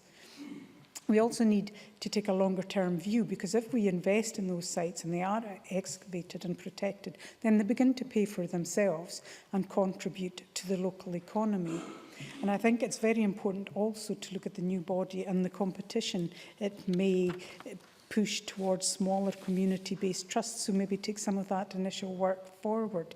If there is a large charity set up from this merger, they will have the ability to apply for resources and grants, and they will have a knowledge way exceeding that of small local trusts. We need to look at how we can support those local trusts to make sure that this valuable work is not lost. And, Presiding Officer, I think if we look at a joined-up approach, we can actually push this forward. What we need is substance to an action plan and maybe fewer warm words. Many thanks. Now call on Claire Adamson to be followed by Fiona MacLeod. Thank you, Presiding Officer. I'm delighted to be called to speak on this debate on Scotland's historic environment, the way forward. This is the first ever historic environment strategy, which has been arrived at through consultation with the historic environment sector, with our charitable bodies, with local government, and further consultation that will see this strategy complete its vision to deliver the best outcomes for Scotland's unique historic environment, maximise our potential to enrich our communities, towns, cities, and bolster our local economies. Part of that environment are the memorials that commemorate so much of our history as a nation. Whether it be to great battles such as Loudon Hill, Sheriff Muir or Bannockburn, or the cenotaphs in our town centres that mark the more recent wars, all the more poignant with the 100-year anniversary of the start of First World War next year. In Hamilton, in my region, we have a beautiful archway where the 14 men who were decorated with the Victoria Cross in Lanarkshire are remembered. And we also have the Auchengeek mining disaster memorial, which is a beautifully reinstated, I'm happy to say, monument to remember those miners. Presiding Officer, these are all the more remarkable because many of these are the work of local communities, people who are passionate about their history, about the contribution their area has made to Scotland's history, and who want to commemorate and remember that for future generations. I was honoured to attend the opening of the National Mining Memorial Centre at Lady Victoria Colliery in Newton Grange this weekend. The centre, over 3 floors, remembers all of those whose lives were lost or those who were injured in the mining industry. It was a very poignant day as it was held on the anniversary of the Knockshinnagh mining disaster. And again, all the more impressive because it was been achieved by public donation, by the support of the local community and local authorities, and by the camaraderie of mining areas from across Scotland who'd all contributed in some way. They have a beautiful table that was donated from Ayrshire. This resonates with me as a Lanarkshire lass, as there are so many collieries in my area. And of course, we have the fantastic Industrial Heritage Museum at Summerlee. In Motherwell, we once had some of the most iconic steel factories in the world in the Ravenscraig Towers. Although demolished many years ago, the industrial history has still shaped the landscape in our area, much like our Bings have from the coal industry. But I hope soon that the Steelworkers Memorial Fund will achieve their goal of erecting a new memorial to steelworkers who lost their lives in that industry, a memorial that will add to our historic environment and be enjoyed by Scots who are visiting the area, tracing their Lanarkshire heritage, or those who live in that area. And, Presiding Officer, it's the potential for visitors to Lanarkshire that inspires me most about this first national strategy. One only has to look to the Great Tapestry of Scotland, mentioned by many speakers already today, to remember just how important our history is. The Great Tapestry was the brainchild of one of Scotland's most loved writers, Alexander MacColl Smith, who, together with the historian Alison Moffat and with the artistic talents of Andrew Crummy, not to mention the thousands of stitchers from all over Scotland, who have brought together, they've taken his Alistair MacColl Smith's vision and produced one of the longest tapestries of the world in one of the biggest community arts projects ever to take place in Scotland. In Alexander MacColl Smith's own words, he said, "I salute the visionary artist Andrew Crummy and his team of hundreds less by Dory Wilkie. I salute their magnificent artistry. I salute their generosity. I salute their good humour. This tapestry is their creation, given to the people of Scotland and to those who will come to Scotland to see it." And much of my region is represented in that tapestry. Ravenscraig, the miners, Falkirk Wheel, the Antonine Wall, Cumbernauld, all feature in this fantastic artwork that will enthrall and entertain everyone lucky enough to see it. And of course, in my region, we also have Bothwell Castle, the Museum of Rural Life in East Kilbride, all of which would be worthy of a single debate in this chamber. As we approach the Commonwealth Games next year, I hope that those attending the events in Strathclyde Loch will have an opportunity to learn about the Roman remains in Strathclyde Park. They will be able to visit the Duke of Hamilton's mausoleum and visit Sharplow Park that they can see from the loch. As I venture outside my region, I hope that they will also take in the greatest placemaking project in the world in the village of New Lanark. The brainchild of David Dale and Robert Owen, Lanark saw the birth of the cooperative movement, and the World Heritage Site is an incredible example of the preservation of our industrial heritage that teaches and inspires today. Nestling beneath Coralin, the Falls of Clyde, it's one of our most beautiful environmental sites, and I hope that everyone who can will have an opportunity to visit during the Commonwealth Games. Thank you. Many thanks. I now call on Fiona MacLeod to be followed by Rob Gibson. Thank you, Presiding Officer. And I have to open my contribution with a declaration from my Register of Interests. I'm a life member of Historic Scotland. And perhaps the fact that my life membership number is 555 will tell you that this has been a passion for a long time in my life. I was one of the very early members. My passion is the Scottish Tower House, and I could take the rest of the debate to hopefully enthuse you with that passion, but I won't. But just a couple of things that, as I've been listening, I've been thinking about. I think my greatest tally in a day was 5 castles in Speyside in one day. My husband did survive. And James Tornan talked about fireplaces. I got incredibly obsessed with fireplaces and castles at one time, not terribly sure why. But well, actually I am, because they're a depiction of the splendour of the artistry, but also they told you a lot about the social history of that dwelling. And so they were very, very important. I'm a history graduate. These sort of things were important. My first wage, of course. Amy McGregor. Did she also visit a number of the distilleries on Speyside? That was my husband's reward.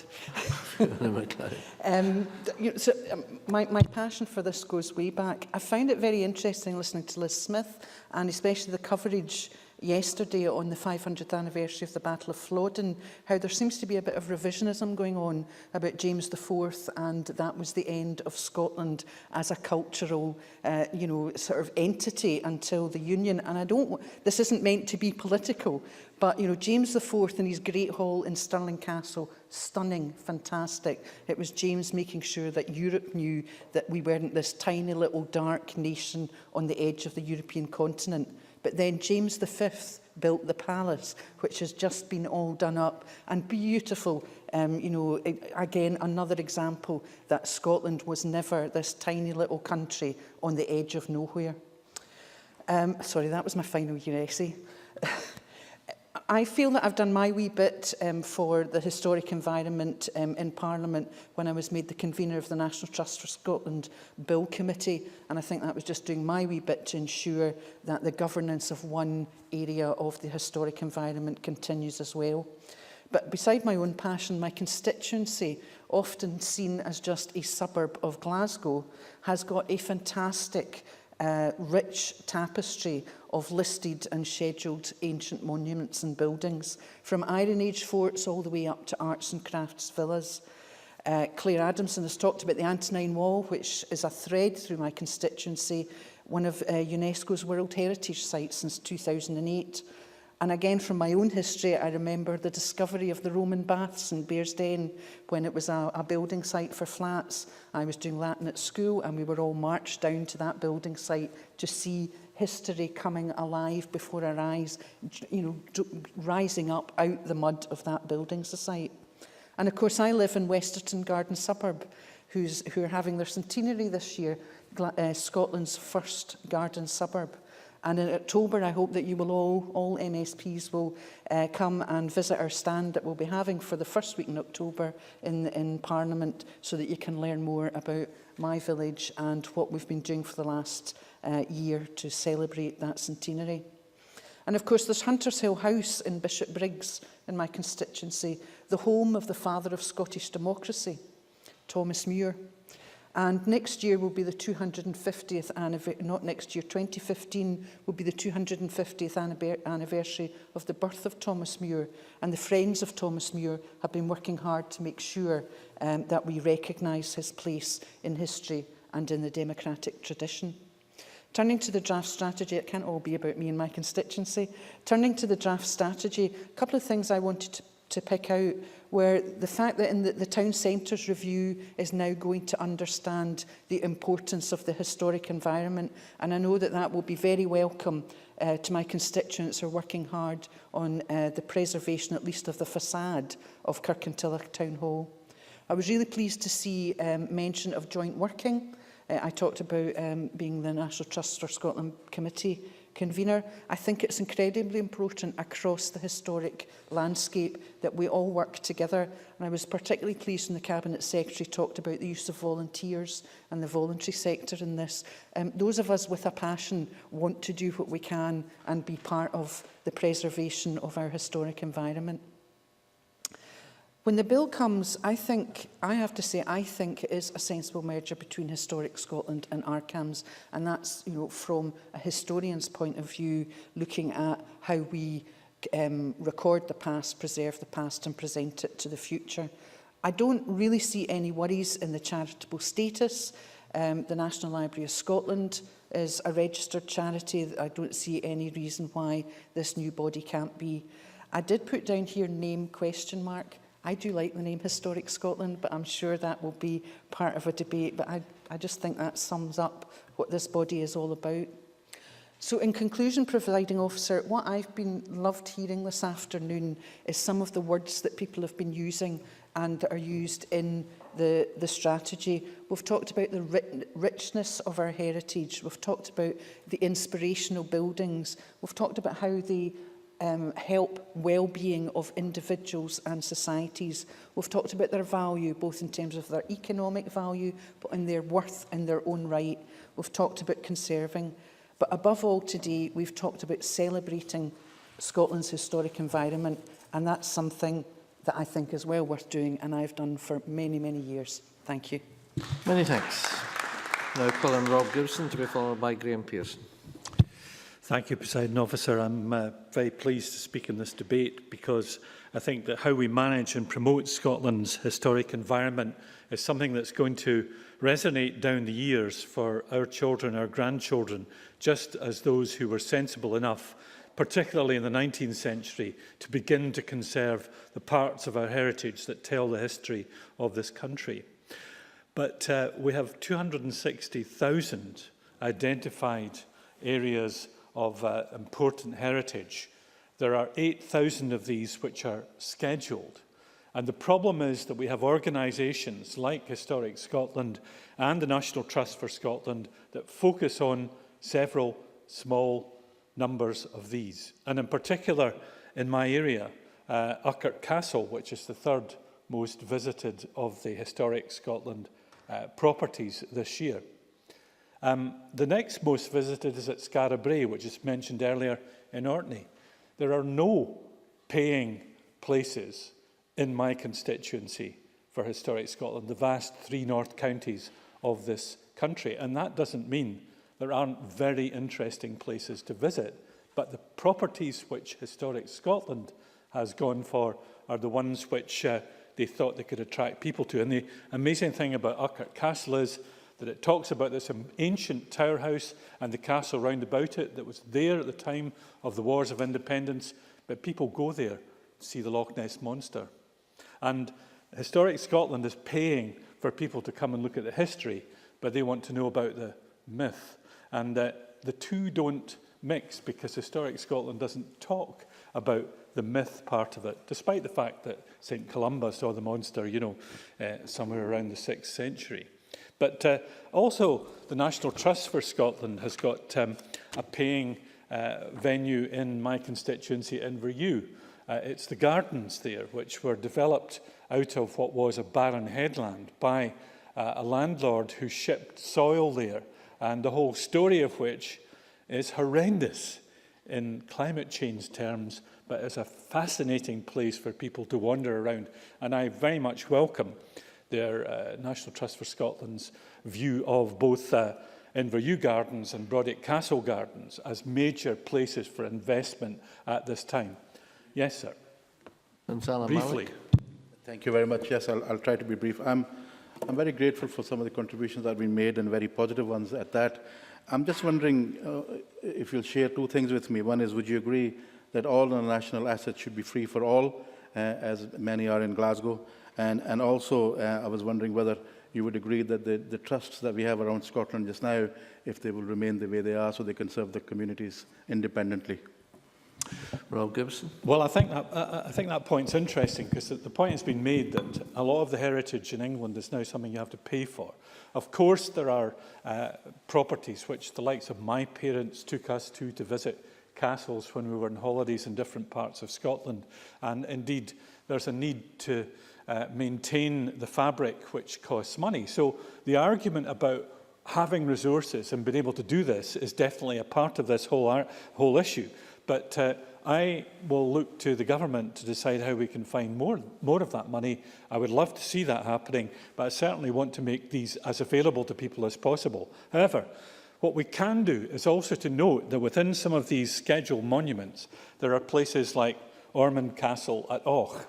Now, in itself, it's merely the walls that are the base of the walls that are there because Cromwell shipped off the stone in order to build the citadel during his invasion and occupation of Scotland. The first time the United Kingdom was created, or it wasn't a kingdom, it was a protectorate in the 1660s. But that castle has never been properly excavated, but it's linked to a whole story which Historic Scotland, the National Trust, Scottish Natural Heritage and people have not made the most of. If you want to tell the story of Andrew de Murray, then it's in one of the panels in the tapestry. Wallace and Murray are there together as they were in history.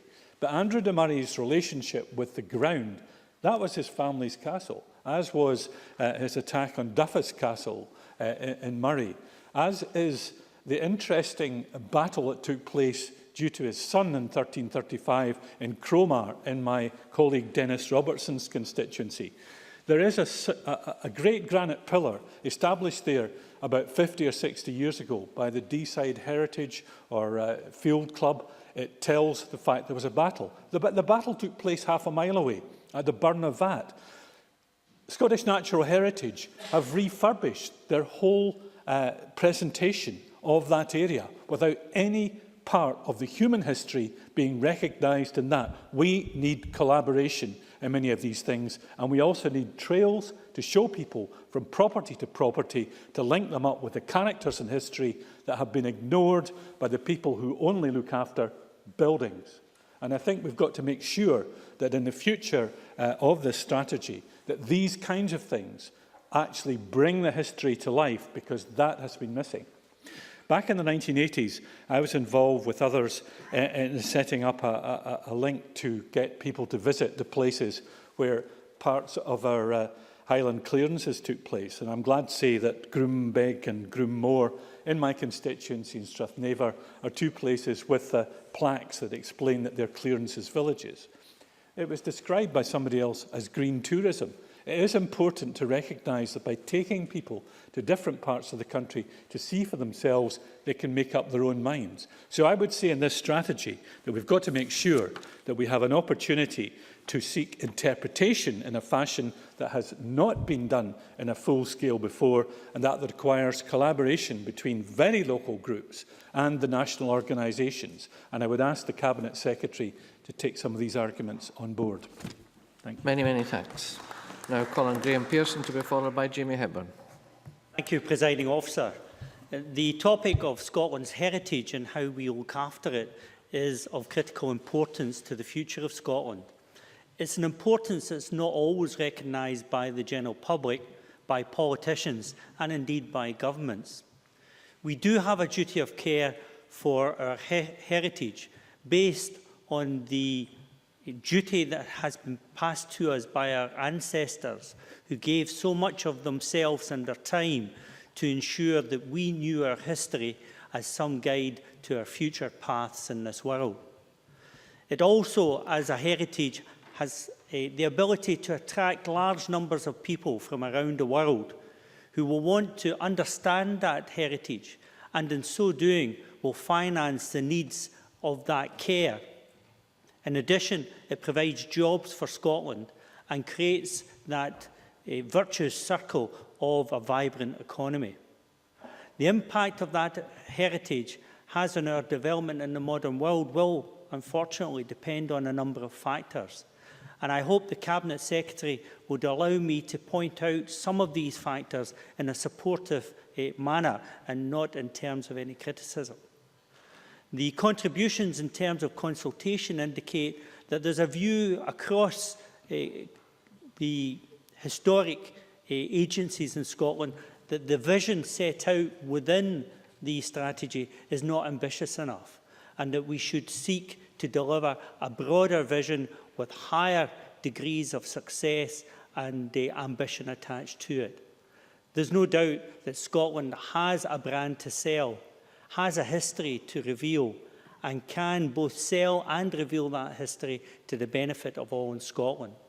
Finance and good governance will be important, and Historic Scotland has forecast that its grant aid will reduce by 28% between 2010-11 and 2014 and 15. That's a drop from 49.6 million to 35.7 million.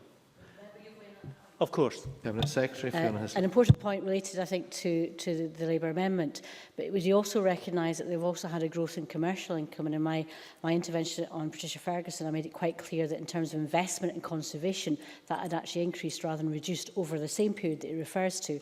But it's important that we constantly invest. But please look at things in the round. And I was quite clear with the committee at the budget session last year that that was the case. I thank the Cabinet Secretary for that intervention, and I do accept what she says. But importantly, if this whole area of development is to progress, it does need pump priming and additional funding, if it is possible at all for this government to find it. The role of government ministers have in the future relationships is absolutely vital to ensure that investment comes from our other partners in this connection. Within the consultation, there is also barely a mention of UNESCO and the World Heritage Sites, and that comment was made clear from across the consultees. And it would be useful to know that the Cabinet Secretary will be mindful of perhaps that lack of mention and ensure that there's some recognition for the international forms of support and access. This would seem to be a glaring omission in such a report. The management of staff in any mergers that lie ahead will also be very significant, and the governance oversight would do well to remember the principles laid out in the Nolan report. All participants in these new arrangements, irrespective of the views expressed in the proposed strategy, should ensure that they will act with selflessness in the execution of their duties, with objectivity in deciding the issues, provide accountability to the public, because the investment that is needed in terms of the future in caring for our heritage needs to be accounted for. Openness, honesty, and most of all, leadership for those who need leadership and direction. We need to capture the public imagination, and I do note the comments made earlier from other members about volunteers playing an important part in the future of Scotland's heritage, and welcome that. But those volunteers do need to have their imagination captured, because not all are as lucky as some of the contributors this afternoon to understand the value that pertains to this whole element of enterprise. A concerted effort must be made to ensure that any restructuring offers the public an improved service. Attracting overseas visitors based on a quality experience must be the priority. Sustainability in terms of economy, but also sustainability in terms of delivering our heritage for future generations. We need to pass on to our next generation better than was passed on to ourselves. It's not sufficient to merely maintain our progress. Some questions that the Cabinet Secretary might answer and would be helpful. Will the Royal Commission on Ancient and Historical Monuments of Scotland maintain its status as an arts and humanitarian research council, an accredited body, and therefore attract research grants? Will the government, through its NDPB structure, be able to show sufficient leadership to draw engagement from the diverse communities it seeks to enable? And how will the government open up heritage, arts and culture to the general public in Scotland? Finally, it is appropriate to expect a new body to pull together Crown, properties, private properties and the voluntary sector to promote heritage tourism. Is there a way that the Cabinet Secretary can ensure that this can be done with the kind of enthusiasm we would expect? Thank you, Presiding Officer. Thank you. Now calling Jamie Hepburn to be followed by Richard Lyle. Thank you, Presiding Officer. And as a one-time student of history and someone who still maintains a keen interest in our country's heritage, I very much welcome today's debate, and I think it is one that will be welcomed elsewhere. I think there is, and I think some of the figures that have been set out demonstrate the widespread interest in this area across the country. And I understand why there is such interest in our historic environment, because it forms an important part of our own story individually and nationally. Our historic buildings, our historic environment can tell us something about ourselves, and that's why I believe it is important that we have a plan to preserve our historic sites, and that's why I welcome the Scottish Government's historic environment strategy, and I very much welcome it because it isn't driven by the need to see this as an economic driver. It certainly recognises that our historic environment is important to our economy, but that isn't the core purpose. We recently saw Maria Miller, who is of course the UK Government's Culture Secretary, saying earlier this year, when times are tough and money is tight, our focus must be on culture's economic impact. I think that's a fairly utilitarian viewpoint, Presiding Officer, and whilst, as I said, it is clearly an important facet of this area, surely we can look at our historic environment as an important end in itself, rather than merely as an economic lever. I also welcome this debate because, like others, it provides me a chance to focus on the historic environment of my own constituency and talk about some of the good work taking place locally to help preserve it and how that might interact with the strategy that we're debating today. And I think it also provides me a chance, Presiding Officer, to dispel some of the misconceptions about the area. Cumbernauld is obviously well known as one of Scotland's 5 new towns, so designated in 1956. And that, of course, in of itself is of historic significance. And Graham Day, Claire Adamson and Rob Gibson mentioned the Great Tapestry of Scotland. I was very pleased to see that Cumbernauld Newtown was featured as one of the panels on the tapestry. But I think rather less well known as the long history of the area. Cumbernauld history stretches back to Roman times, with the settlement having been built near the Antonine Wall, which is of course now a World Heritage Site. And the Romans also erected an altar, locally known as the Carrick Stone, where Bruce rallied, or is believed to have rallied his troops before Bannockburn. And nearby Cumbernauld Castle was owned by the Comyn family before being granted to the Fleming family after Bruce killed John Comyn in 1306 in Greyfriars Kirk, which is another link to the story of Bruce and the Wars of Independence. And seeing as it seems so it's important to mention him, James IV was a frequent visitor to Cumbernauld Castle, as was Mary Queen of Scots once visited the castle. And I mention her, of course, President Officer, because she actually married into the Hepburn family with her marriage to the 4th Earl of Bothwell. Sadly, the sad turn of events meant that no Hepburn dynasty was able to establish itself, which is, I'm sure, a source of regret across the chamber. Cumbernauld House is now located in the site of the former castle. And I think it is important to mention, because I think it provides an example of a missed opportunity to secure it for public use, because it is now in private hands. It was bought privately when it was recently up for sale. I'd rather hope that North Lanarkshire Council may have bought it for public use. It's now been turned into flats, and at least it maintains the building, but it hardly serves to promote participation as called for in the strategy, and it would be good to know how the strategy might interact with similar situations in the future. Cumbernauld Village, which is near to Cumbernauld House, is the most historic part of Cumbernauld town. It hosted Burns and the Jacobites, not simultaneously and certainly not in that order. But it is a good example of how the local authority is working to preserve heritage. It has had a conservation area since 1993, supported by Historic Scotland, supported financially by Historic Scotland. But we also have in the area Cumbernauld Village Action for the Community, who are a group of dedicated local volunteers working to preserve the langrigs, which are traditional strips of land that locals would have used to live off of through growing their own produce or using for their work, and also trying to ensure the future for the former village primary school. And again, it would be useful to know how small organisations of that nature, local organisations, volunteer organisations like CVAC, can play their part in the strategy. Now, having mentioned Cumbernauld, it would be remiss and dangerous of me to fail to mention Kilsyth.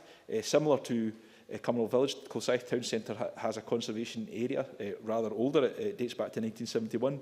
And it'd probably be fair to say Kilsyth is probably more recognised as having historic status than Cumbernauld. Some of the claims may be unexpected, less than conventional parts of recorded history. It apparently has a claim to being where the winter sport of curling was first constituted, and also nearby Kelvinhead, the first place that potatoes were planted in Scotland. And the Cabinet Secretary will be relieved to know I'm not going to ask her how the strategy might mark these particular elements of our national history. Well, and Mr Gibson says why not, so perhaps you can tell Mr Gibson, but I'm not going to ask you, Cabinet Secretary. But probably better known, Kilsyth is probably better known for its links to the Covenanter and the Jacobite periods of history. We, of course, had the Battle of Kilsyth, which was a tremendous defeat for the Covenanters and a victory for Montrose and the Royalists. But I want to turn to the story of Lady Kilsyth, whose husband, the 3rd Viscount of Kilsyth, was a Jacobite supporter and died in exile in 1733. Lady Kilsyth is buried in Kilsyth. She has a tomb on site, and I actually visited it yesterday, and it's in a very sorry state. It seems to be being used as a drinking den. So again, it would be useful to know how the historical environmental strategy can help identify sites of that nature and how they can be helped to be maintained. So that's a small flavour of my area's history, Presiding Officer, and I look forward to seeing how the strategy can develop further and support places like Cumbernauld and Kilsyth. Many thanks. Now call on Richard Lyle, after which we'll move to closing speeches. Thank you, Presiding Officer. Scotland's historic environment is indeed wide and varied, as we've heard today. It encompasses everything from archaeological sites, buildings and architecture, gardens and marine sites. It covers the very well-known sites such as Edinburgh Castle, which thousands of people visit each year, to perhaps less well-known sites such as the Covenanter sites in Bothwell, which doesn't get nearly as much visitors or publicity as Edinburgh Castle, however, is just as important to Scotland's historic environment.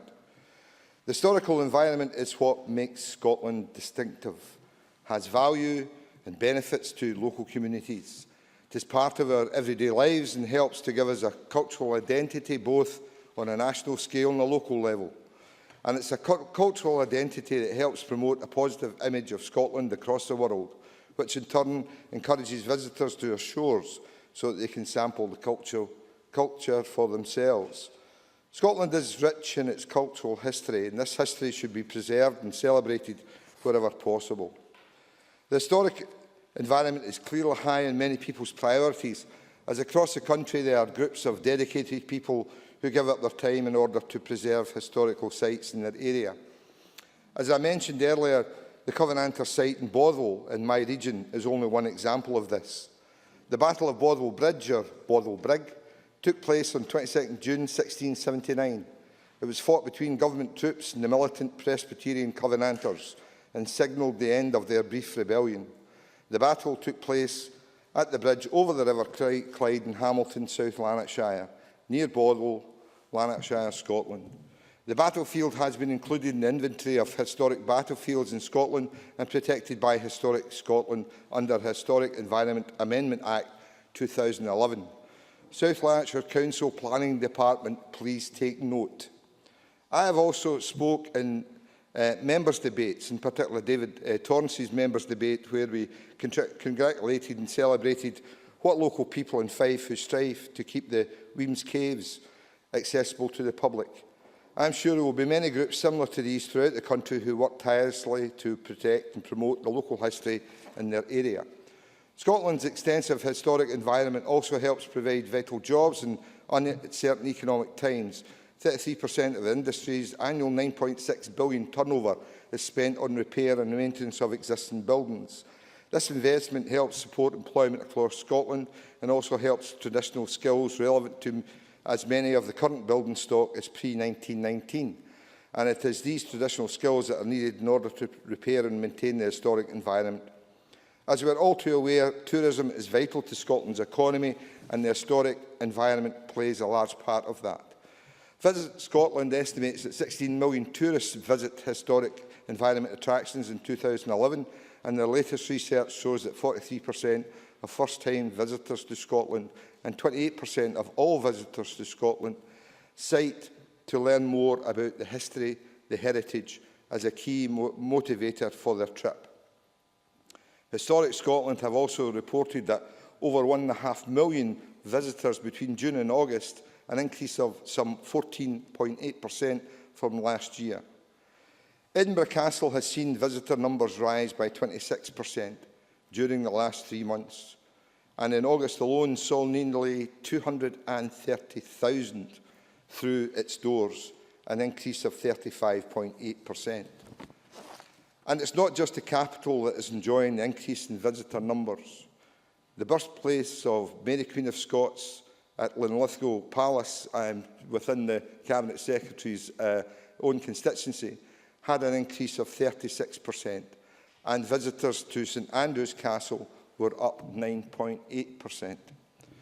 Due to the jobs, the tourism, Scotland's historic environment generates, it is estimated that it contributes in excess of £2.3 billion to the Scottish economy and accounts for 2.5% of Scotland's total employment, which equates to more than 60,000 full-time jobs, as already has been stated through all the speeches made this afternoon.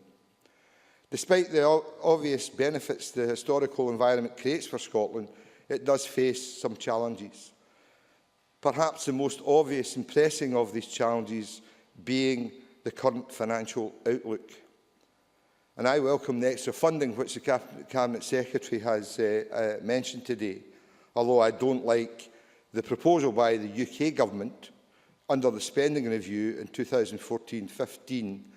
That indicates that Westminster intends to cut the Scottish Government budget by 12.3% in real terms. The proposed cut by Westminster in this budget means there could be some tough decisions ahead for the historic environment. However, with the introduction of the Historic Environment Strategy for Scotland, I hope that the best decisions will be made in order to preserve our vital historic environment. I also believe that by collaborative working, these decisions will produce the best outcomes so that local people and tourists alike can enjoy them for generations to come. In ending, I will say what I believe should be a saying. Scotland's history is in front of us. Thank you. Many thanks. Now call on Jamie McGregor. Up to 8 minutes, please. Thank you very much. Right, I'm going to speak. Start whenever you're ready, Mr. McGregor. I beg your pardon. Where's my speech?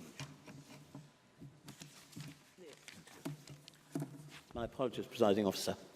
I'm pleased to close today's debate on Scotland's historic environment for the Scottish Conservatives. There have been some good speeches across the Chamber, and many members have talked passionately about the historic environment in their areas. The Minister mentioned John Bellany's funeral. Scotland has lost an artist of extraordinary talent and a man of great character and humour. Many will mourn his passing, but his art is already part of our heritage. I'm delighted that Liz Smith referred to the 500th anniversary yesterday of the Battle of Flodden, a critical but sometimes neglected event in Scottish history. Having myself attended yesterday's moving commemoration service for Flodden at St Giles Cathedral with my mother, whose ancestor, William Edmonston of Duntreth, was one of the Scottish knights killed defending James IV in the battle. The address about Flodden given by Alistair Moffat was the best I have ever heard, and the speech by Malcolm McGregor, the head of the Standing Council of Clan Chiefs, which he made at the reception at the Signet Library, which followed the service at St Giles, was the most informative and a tribute to the clan element of Scottish historic tourism. And 10,000 Scotsmen fell and gave their lives in that battle, and thousands of English, all brave men who sacrificed everything. And it was good to remember them on the day, and the money from the event, raised by the event, went to 2 soldiers' charities.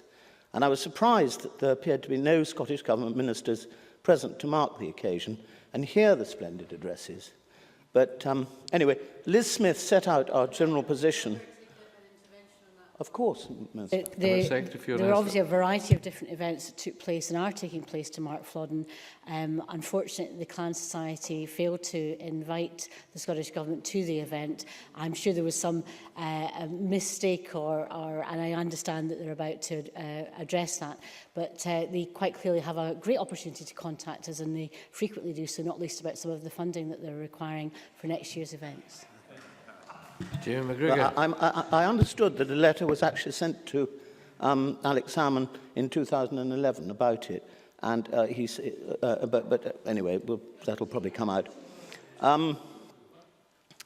Liz Smith set out our general position on the historic environment strategy for Scotland and towards the merger of Historic Scotland and the Royal Commission on the Ancient and Historic Monuments of Scotland.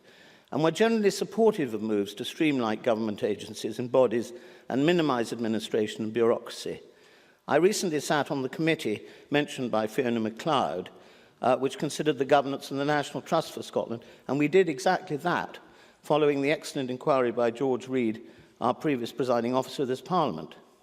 But the important and the specialist services provided by RCA HMS must be preserved and nurtured when it becomes part of the larger historic Scotland. A number of people have rightly raised some concerns about how this might be done, and other issues related to how the merger will affect both organisations, including rebranding. As we've heard, a number of these concerns were voiced during this summer's consultation. I too thank those organisations and individuals who took part in this consultation, and I would encourage them to continue to give their views as the legislative process goes forward, and I look forward to the Cabinet Secretary responding further to some of these issues in her closing speech. Now, all members today have recognised the critical importance of Scotland's historic environment in terms of our culture, how Scotland is perceived around the world, and as a very significant driver of our economy and a source of employment. And this is especially so in my region of the Highlands and Islands, where hundreds of thousands of tourists flock to see such wonderful and diverse range of attractions, ranging from the Black House at Arnold in the Isle of Lewis to the Neolithic settlement of Skara Brae in Orkney, the iconic castles of Dunrobin, Dunvegan, Ellendonnan, May, Corder and Inverary, to name but a few. And I myself live relatively near to Inverary Castle, distinguished as one of the best examples of Gothic revivalist architecture in the world, and know that it, combined with the beautifully planned village of Inverary, done by Robert Adam, is an integral part of the economy of Argyll and Bute. And this weekend, the Best of the West Festival takes place at the castle, and I'd strongly encourage people to attend this excellent event, attracting high-spending foreign visitors, traditionally from North America and continental Europe, but increasingly from the BRIC, that's Brazil, Russia, India and China countries, is fundamental to the future of our tourism sector. And that's why I'm so pleased that Liz Smith's amendment refers to the international dimension and attracting these visitors from abroad. A few miles down the road from Inverary, for those who want something different, lies the Crofting Museum of Auchindrain, which portrays life in the Black Houses and the crafts that were used in those days, such as weaving, which it's a fascinating museum to see. And Robert Gibson mentioned Scotland's gardens, like Inverewe, which is superb. May I add to that list Cruray Gardens and Arduni in Argyll, both run by the National Trust, which are quite spectacular. And while quite a bit of focus of the debate today has been about Historic Scotland and RCHAMS, and I join other members in congratulating all those who work for Historic Scotland on their highly impressive visitors' numbers this year. In preparing for today, I got in contact with the former chairman of the Historic Houses Association for Scotland, and she emphasised the need, in terms of our historic castles and houses, to achieve a balance between maximising visitor numbers and maintaining the brand at the high end.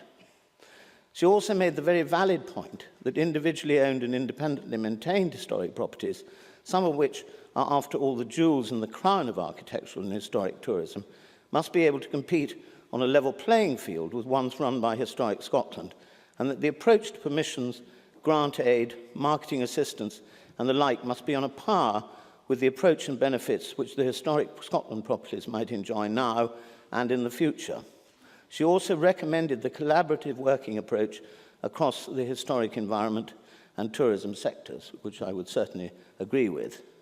Presiding Officer, in Scotland, our historic heritage is colourful, romantic and inspiring. Every castle and historic house has its legends, stories and memories which fascinate the visitor to Scotland. Everybody loves an exciting story, and Scotland is full of them.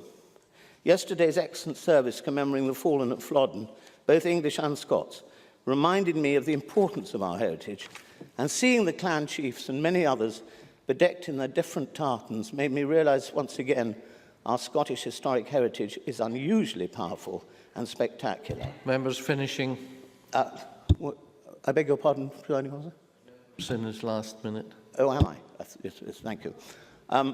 When I took forward my members' bill to create a public register of Scottish tartans, which this Parliament was good and sensible enough to pass, I became aware of the importance of tartan not just to history, but to businesses within the present day. And I realised how lucky Scotland is to have an emblem like tartan, which distinguishes Scotland from other countries. If you see someone in Timbuktu wearing tartan, You think must of draw Scotland. to a close, please. And I realise now that tartan is just one aspect of the Scottish historic heritage, which is so very powerful. Thank you. Many thanks. Now call on Jane Baxter, 10 minutes or thereby, please.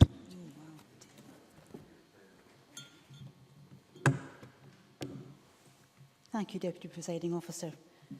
Okay, if I've got to talk for 10 minutes, I might be talking quite slowly. I just want to begin by thanking colleagues for their contributions today.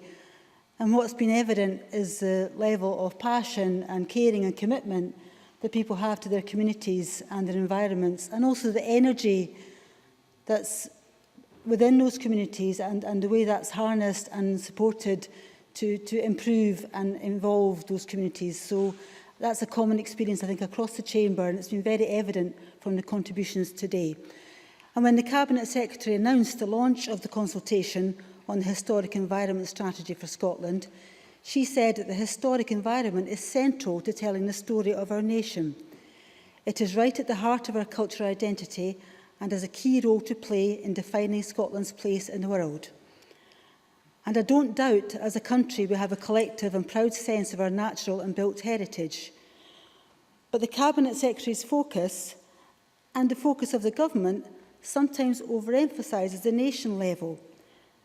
It's worth pointing out, as Fiona MacLeod already has today, that as well as having a sense of who we are as Scots, we also have a strong sense of our collective heritage as members of the United Kingdom and as Europeans, and as Fifers, or from Glasgow, Cathcart, or wherever we feel ourselves to be at home. That's our heritage. So the national link to heritage can refer to different territorial boundaries, and this contributes to our sense of self, both individually and collectively. But for me, when it comes to historic environment, that's only a very small part of the story. For we are the sum of our parts. And when we speak about historic environments, a focus on people being able to access, understand and enjoy their local heritage and landscape nurtures a much more meaningful, powerful and enduring sense of place, self and community. So I'd like to see more emphasis on the importance of historic environments to communities in this strategy. By overstating the Scotland level heritage, not only do we understate the importance of local heritage sites, which everyone has referred to today, but we risk underestimating the significant role that local authorities have to play in maintaining, investigating and promoting historic sites, buildings and landscapes. Given the financial constraints on local authorities, I would have liked there to have been more consideration given to how councils properly resource such work for the good of the communities they serve, and we've heard lots of examples of that today. Rhoda spoke about archaeology. Graham spoke about building community capacity around the Arbroath Abbey project. We've heard about the planning system. We've heard about having to support partnership working. That all takes staff time, that all takes resources. If that's got to be done well, then we have to recognise that and work out how it's to be resourced. Yep, surely.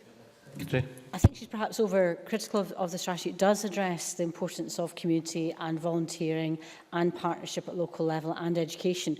In particular, I'd refer to page 36 of the strategy, which specifically identifies that. But part of the debate is to hear people's impressions of what's there, and if that's something she feels should be have far greater emphasis, then it's important that she has the opportunity to express it. Jane Baxter. I thank the Cabinet Secretary for those comments, and I think as the bill progresses, there will be lots of opportunity to discuss and debate that and make those points. But I do have a strong commitment well, I should in fact say that I'm a Fife councillor. I ought to have declared an interest at the start. I'm a councillor in Fife, so I have a soft sense of what local government needs to do to be successful. On that point, I'd also like to welcome very much, a very positive note, to welcome the funding announcement made by the Cabinet Secretary. £1.7 million is a very significant contribution and will go a long way to supporting the buildings and the developments that she referred to in her speech. I'm very aware in my own constituency, and it's a big issue in Fife. I get lots of traffic about it, about the dilapidated buildings. We've got places like Dunfermline Town Centre, industrial heritage in Kirkcaldy, the Weems Caves, that the need to fund and find resources to address these buildings and facilities is a very pressing one in local government. However, I welcome the government's focus on promoting a strategy for our historic environment, but at the same time, another concern is that the definition of historic environment is a bit too vague. It seems to include everything and anything that we deem to be historically relevant. And while this may seem to encapsulate the spirit of heritage, when it comes to implementing a strategy and giving public bodies responsibility for doing so, we must be careful that broad, vague definitions of historic environment do not lead to broad, vague actions.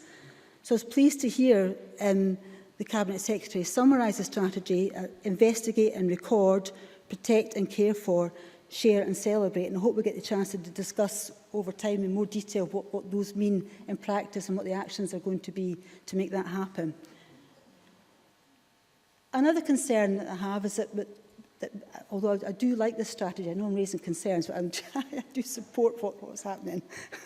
It focuses too much on historic environments as something static, past and to be preserved. And we've heard today that that's not how these facilities are perceived in local communities. As Scottish Natural Heritage highlighted in its response, our landscape changes and we need to manage our historic environment within that context. And in parallel to managing heritage within a changing cultural and physical landscape, we must also keep investigating our historic sites. So I'm pleased to see that's in the strategy. Because history is not an event that happened long ago. It's a process that stretches into the past and beyond us into the future. We are an important part of that process, and being part of the process gives us our sense of place, belonging and community. And again, to quote the Cabinet Secretary, I was quite taken when you opened by saying, me in place and place in me, and that's exactly what these places mean to people. And I can think of no better example of the way in which a historic environmental strategy should work than in my own constituency at Lochore Meadows. Lochore Meadows in Cross Hill, Fife, is a country park which used to be a mining landscape. It had burning bings and mining cottages, and it was a place where mines were at the heart of the community. And the then Fife Regional Council had a vision to reclaim that landscape and make it into a place that would be loved and treasured by local people. And I don't know if anybody's been there, but if you were to go there, you'd see that it's currently enjoyed as a place for leisure, activity and learning. But it also has layers of history enriching its fields, forests and waters. And at Lochore Meadows nowadays, children can play in an adventure playground above an old pit near the ruins of a castle. They can access the history of the park as well as its present physical reality by the careful conservation of physical remnants around the park and by the presence of an education centre on site. They can spend money and support the local economy by getting some food and buying some gifts. And there's a concern locally that should be grown. The ability to spend money and perhaps stay overnight and spend some time in Lochore and Cross Hill, that should be developed. And people working to maintain and innovate Lochore Meadows understand the importance of constantly investigating and exploring the landscape. So I'm delighted that the Living Lomans Landscape Partnership, which includes Fife Council, has recently been awarded lottery funding to work with local communities to carry out conservation projects and community archaeology programmes, as well as a number of cultural and community-based activities. These projects will not only involve the local community, but will train its members and provide a wide range of volunteering and hopefully employment opportunities. This emphasis on community ownership, sense of place and being part of the historic process leads me to something else I'd like to point out regarding the strategy. Whilst the strategy makes mention of the importance of access, I'm not convinced it goes far enough. Accessing our historic environment supports education, local economies, tourism, town centres, and it also supports our sense of nationhood. But it's about something much more profound and meaningful. Beyond the superficial, accessing our historic environment is about enriching, empowering and regenerating communities across Scotland and breaking down barriers to participation in the long term. As colleagues have mentioned, the Scottish Household Survey found that those living in more deprived communities in Scotland are the least likely to take part in cultural activity. Given the agreement around the role of sense of place and history has to play in the outlook and the elevation of people, both as individuals and as communities, I'd like the Scottish Government to have a much sharper approach to our historic environments as accessible, inclusive, living, breathing, community power generators. Scottish Labour welcomes this strategy. We'd now like to see clear priorities and actions along with the development of an evidence base to inform decision-making and help to monitor progress. We look forward to participating in the discussion and debate around the specifics of the bill as it progresses. Thank you. Many, many thanks. Now call on Cabinet Secretary Fiona Hislop to wind up the debate. You have until 4:45, Cabinet Secretary. Thank you very much, Presiding Officer. In closing today's debate, I'd like to thank my parliamentary colleagues for such a stimulating discussion. It's clearly an issue very close to our hearts. We've heard impassioned views about different places, particularly in people's constituencies. The debate itself and the motion in front of us specifically addresses one of the consultations that have been taking place recently, that of the strategy, and that's the Historic Environment Strategy. However, we're also been consulting on the merger, and it's understandable that people want to raise issues about the merger within the wider context of the strategy, and we've deliberately carried them out simultaneously to allow people that scope and context. So I will try and address particularly some of the issues that have been raised about the merger. If I can't answer all of them at this stage, most certainly will as the bill progresses, and indeed in a number of the points that are raised in the debate, I'll try and address them. And if I can't address them in this contribution, I will get back to people individually as well. And Presiding Officer, the Parliament has now been in existence for over 14 years, and whenever we have a debate about the historic environment, what does come loud and clear is the importance that is attached to our past and how we celebrate that and take that forward. This debate this afternoon has demonstrated again that passion. We've heard a number of different areas and iconic sites referenced.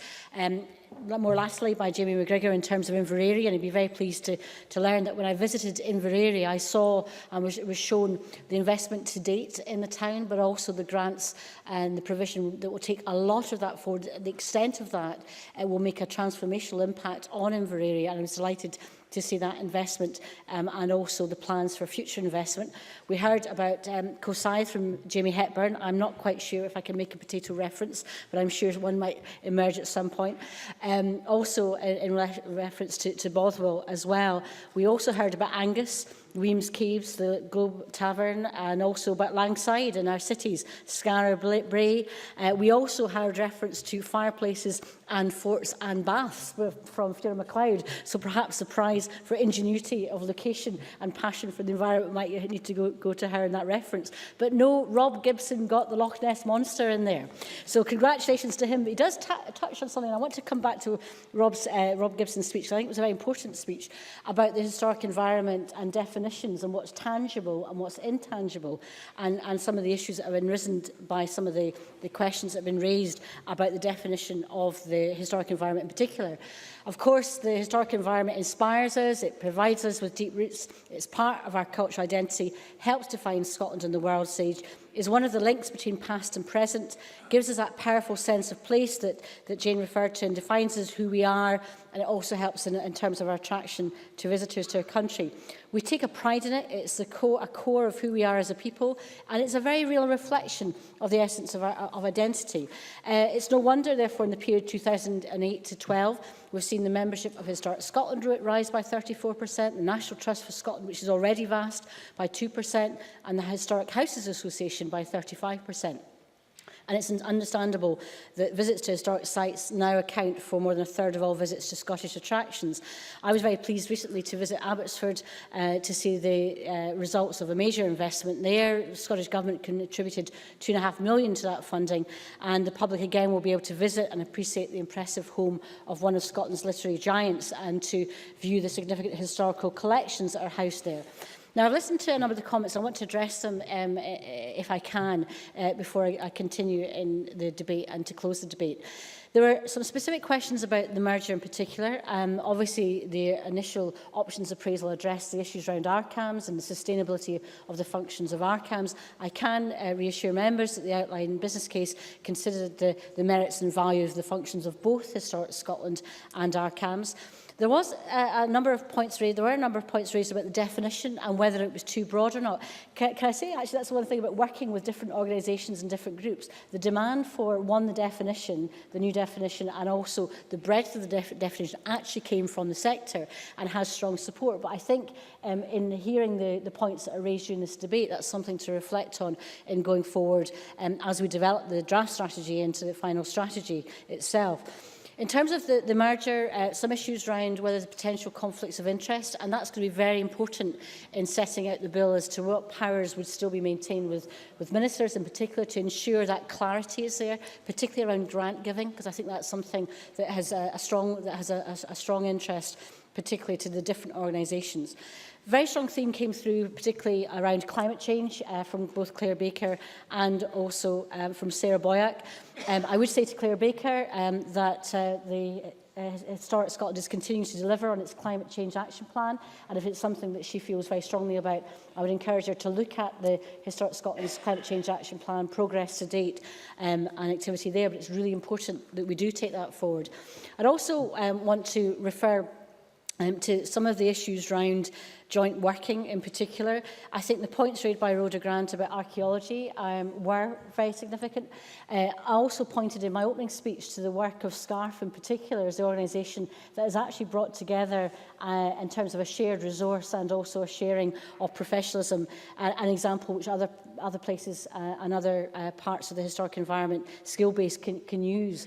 But I do think there's an important point about how we share resources across the country. So collaboration, cooperation between agencies and local authorities is particularly key, and I'll keep a very close eye on the archaeology points that she raised in particular. I thought in terms of some of the points that were made, particularly by James Hepburn, about how the strategy can link in with other areas, what it means for local communities, a lot of contributions about the connection with local communities, whether it's access, whether it's management, whether it's about celebration. And I think if you look at the Community Empowerment Bill, if you look at the Town Centre Review, if you look at the development of community development trusts, there are really good opportunities there to make sure that it's not just a top-down approach that we take in terms of our managing our historic environment, that we can actually provide resources and mechanisms by which we can ensure that the local community can engage. I think also in terms of some of the issues raised by Graham Pearson, he raised a number of issues which I thought was important in terms of governance in relation to the merger and the bill.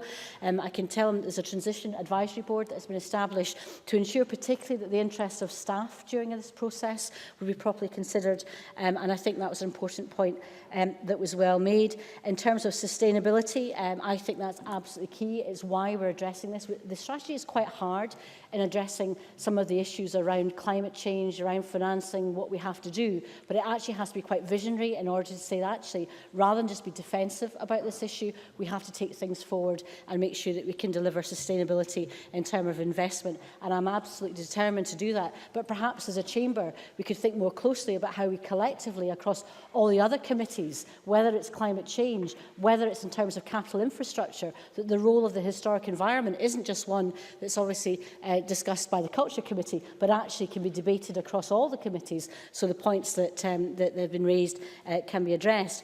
And I want to come back to the point by Rob Gibson, because I think Rob Gibson really, I think, touched on something extremely important when he talked about the idea of the stories of people and place.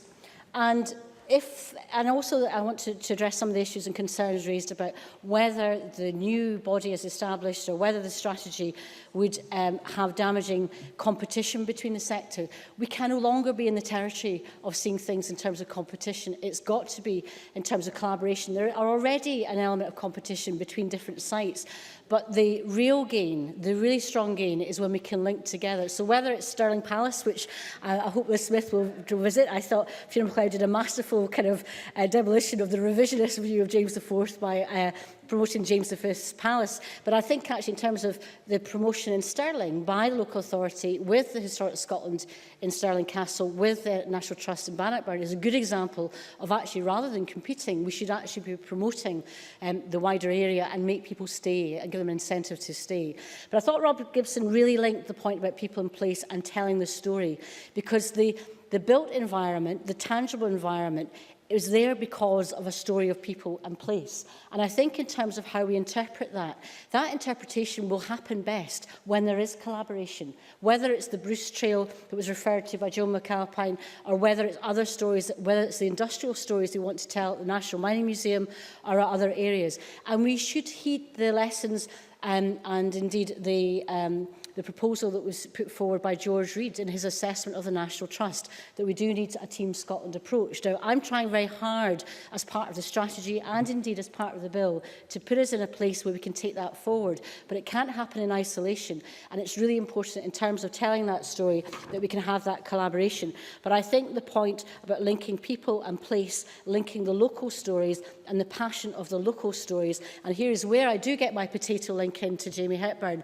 When we heard from Bruce Jameson last night about the story of Flodden and the Linlithgow connections, yes, James IV lost his life, but so did the chief chef at Linlithgow Palace, the gardener, and it wasn't just the floors of the forest, however important they were, but the ordinary people that also lost their lives that we should remember. So in reference to how we connect people in place, sometimes it is the local historians, the local volunteers that know their story best. And on that, I'd like to also congratulate Duncan Campbell of Collington, who I am pleased to learn has won the Civic Champion Award for 2013.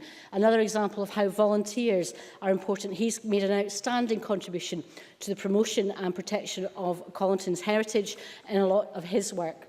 I'd also like to, in closing, Presiding Officer, say that in relation to some of the amendments, in particular the Liz Smith amendment in relation to the international aspects, she'll be pleased to know that only today we've announced that the forthcoming Focus Years programme will provide opportunities for people to engage with that rich heritage. In particular, Scotland's Year of Innovation, Architecture and Design in 2016 will encapsulate our heritage and modern attributes in relation to architecture, engineering, and the Year of History, Heritage and Archaeology in 2017 will celebrate Scotland's historic environment and past. So I am excited about the strategy. I welcome all the contributions. I know they've been made in a constructive vein, and we can take that forward. And I think, Presiding Officer, in presenting our case and in presenting the proposals, and I understand that you want me to close at this stage, I'm delighted to take forward all the points that have been raised in the Chamber, but also those points that I haven't been able to respond to individually. I will do so at the earliest opportunity. Thank you very much. That concludes the debate on Scotland's historic environment, the way forward. The next item of business is consideration of motion number 7629 in the name of Linda Fabiani on amendment to the Scottish Parliament's salary scheme. I call on Linda Fabiani to speak to and move the motion on behalf of the Scottish Parliamentary Corporate Body. Ms Fabiani, you've got about 7 minutes. Thank you, Presiding Officer. I rise to move this motion that sets out an amendment to the Scottish Parliament salary scheme.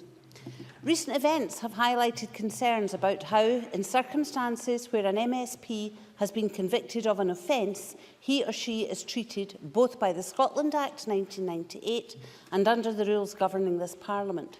Questions have been asked as to whether a member who is serving a prison sentence should receive their full salary.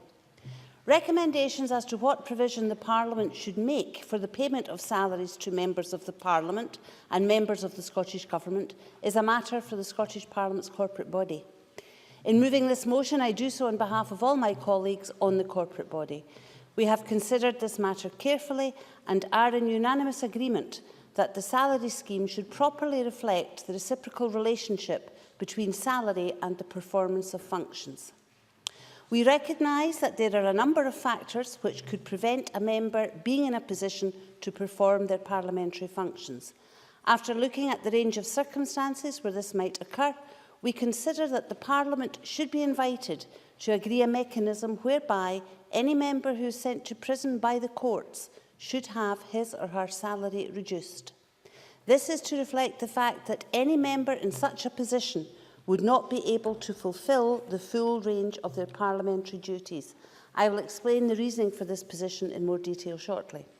First, though, I should stress that this is not a punitive measure. Questions of punishment are strictly for due legal process and the court to decide. That is not a matter for us. However, once the courts have exercised their role, all of us in the corporate body believe that the salary scheme should reflect the impact of any sentence on the performance of a member's parliamentary functions. In considering this motion, the Parliament will be given the opportunity to arrive at its own view on the matter. Last week, members received a letter from the presiding officer explaining the corporate body's decision on a salary reduction. It might be helpful to add that our initial consideration of advice from officials looked at the powers of the Parliament in respect of the disqualification of a member and of recall. I can therefore assure members we have considered these issues. There are complexities, both in terms of legislative competence and policy, which will require careful consideration. Parliament may wish to look again at such issues in future.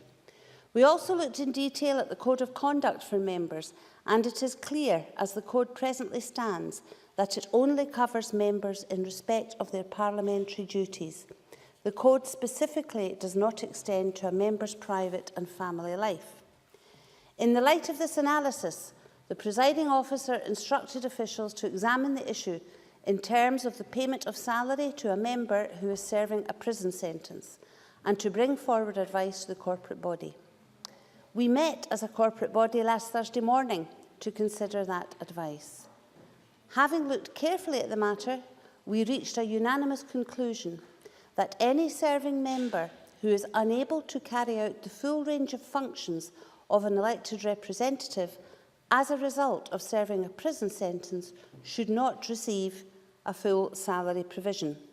We were also advised that modifications could be made by resolution of the Parliament under Section 81(1), as read with Section 83(5) of the 1998 Scotland Act, to give effect to that policy. It is under these provisions we have lodged the motion I am speaking to today. I stress again that the modifications as set out in the motion do not seek to encroach upon the role of the courts. Our approach should in no way be interpreted as a punishment. That is for the courts. We have been mindful of the legal advice we have received, namely that our decision should be underpinned by the following principles. The provision made should respect the principle that salary is payable in return for the performance of parliamentary and other public functions. The provision must not be motivated by punishment, retribution or censure. The provision should be proportionate, of general application and consistent across the scheme in its treatment of members, office holders and members of the Scottish Government who receive a salary supplement. In agreeing with these principles, we then had to consider the scope of the modification and the amount of any reduction proposed, taking account of the availability of a member to perform his or her parliamentary duties whilst in prison. Turning first to scope, we agreed that any action we were proposing should not reduce the salary of any member who could not fulfil their parliamentary role for reasons outside their control. I should stress, therefore, that members who are unwell, require compassionate leave of absence, or where something such as adverse weather conditions impacts on their role, they will not be affected by this proposal. In our view, this would be a proportionate approach, and it is important we place this on the record. We have taken the view that the proposed reduction should cover any member of the Parliament who has been sent to prison by the courts. This would include anyone who has been imprisoned for a criminal offence, or committed to civil imprisonment or for contempt of court. It also includes a member who is on remand, as they would similarly be unavailable to undertake the full range of duties. It is also important to make clear that the modification will not affect member staff, who should be entitled to be paid, as we would expect that a member's office would remain open for the duration a member is in prison. This provision solely concerns the Parliament salary scheme, which does not cover staff. Turning to the proposed reduction in salary. In looking at the range of duties to be undertaken, we have based our decision on the definition of parliamentary duties, which was previously agreed by the Parliament and which forms part of the reimbursement of members' expenses scheme. This definition has the support of Parliament and has stood the test of time. It is therefore a definition we consider can be relied upon to determine broadly the range of key duties of members. It was evident that a considerable amount of a member's duties relate to attending meetings of Parliament and committee. There is also a key representative function requiring the ability personally to be present and to pursue matters on behalf of constituents. Prisoners' ability to communicate with the outside world is severely restricted, and we therefore consider that this has to impact considerably on any role for an imprisoned member. No, I'm sorry, I don't have time, I must get on. We also recognise that there is limited confidentiality available for any prisoner dealing with the range of parliamentary and representative issues. We have, however, recognised that there was a possibility that, despite the restrictions that would apply, a member, through limited personal contact with his or her office, could direct motions to be lodged or parliamentary questions to be tabled. Some limited constituency correspondence might also be undertaken, but all of this would be subject to the regulations of the prison and, of course, subject to data protection requirements. Therefore, based on our assessment, we propose that a member's salary is reduced by 90% for the duration of the term of imprisonment. To be clear, this restriction would apply to any person entitled to a salary under the scheme, members, office holders and members of the Scottish Government. Again, we consider this reduction to be proportionate to the availability of a member to carry out his or her parliamentary role in the circumstances. In moving this motion, the SPCB does recognise that there may be some consequential impact on pensions. As I am sure all members appreciate, pensions is a highly complex area. Our intention is that any change to the salary provision should have a similarly balanced and proportionate impact on pensions. We have therefore asked officials, should this motion be passed by Parliament, to consider this further, involving the pension trustees, and to bring proposals to us in due course. If such a change is required to the pension rules, we will, of course, as we are required to do, consult with all members of the scheme affected by the proposal. We also believe that in considering this issue, we have acted with due regard to the principles of fairness and proportionality. I emphasise to members once more that the motion before Parliament is founded on our view that the salary scheme should reflect the fact that any member in prison would not be able to fulfil the full range of their parliamentary duties. I invite members to support the motion. Thank you. I've got two people who've asked to speak. I can give you 2 minutes each. Patrick Harvey, followed by Christine Graham. Thank you. When the other approaches which Linda Fabiani mentioned were considered, namely disqualification and recall, it was clear that there were technical barriers to achieving those, either in terms of devolved competence or the issue of retrospectiveness. And so when this alternative was first suggested, I welcomed it in the light of the urgency which was then felt to be the case. That urgency is no longer faced. I've also got very little doubt if those technical barriers hadn't existed, Parliament would have chosen to approach either disqualification or recall as a far preferable way of dealing with the situation. We're now faced not only with a lack of urgency, but with a letter from the Secretary of State for Scotland saying that he has commissioned advice looking at potential options for dealing with a situation where serving MSPs are convicted of serious offences but do not meet the tests already. I'm also in no doubt that every member of this Parliament would agree that when serious offences are committed, there should be a serious consequence. My concern is that if we pass this without proper thought, without proper scrutiny, and without looking at the alternatives which now do exist, we'll open up the possibility that a member in future who commits serious offences is in fact given a trivial response, one which is not adequate and which was, I'm afraid, given 2 minutes, I don't have time at all, and which would not give effect to the general will that a member should not be able to continue in their job after committing such serious offences. I do ask Parliament to slow down on this and make sure that we can have the approach that we would have chosen in the first place if it had been possible, rather than a second-best solution. Christine Graham. Given the time that we have, I'll truncate my submission here. This is not the way to do it. I fully appreciate why the corporate body felt the necessity to bring this forward. However, we should all be allergic to on-the-hoof legislation. It tends not to assist justice, but the law of unintended consequences. It may be unavoidable on very rare occasions when there is urgency, but that urgency has now gone. I concur with Patrick on that. Look at what it says before us. Any period during which a member is imprisoned 90% deduction of salary is mandatory. There's no discretion as to the nature of the conviction, the length of the conviction, 1 month, 1 week. And I heard the word remand. Remand is innocence. Many people in remand are very innocent, and what happened to innocent until proven guilty? No discretion as to whether 90% is suitable in all circumstances. Does this mean MSPs can do 10% of their work behind bars? It's on availability for work. The corporate body kept saying performance of functions. Well, if you're seriously ill, you can't perform your functions. I wouldn't want that to apply there, but if that's the test, if that's the principle, don't apply it here only. What principles are being applied there? Should be discretion on penalties imposed. Even sheriffs exercise discretion. My contention is that Parliament should not agree to this without considered examination, let alone proper debate, 4 minutes to respond, but remit this to perhaps the Standards, Procedures and Appointments Committee or any ad hoc committee to consider principles and process. We might arrive at the same amendment, and so be it, but it will have been properly considered. Let us not do it simply to be seen to do something or to appease certain segments of the media. I know you're whipped across this chamber. This is wrong. This is just wrong. I'm breaking the whip. I'm asking members who share my unease to break the whip. If you can't vote against this, then abstain.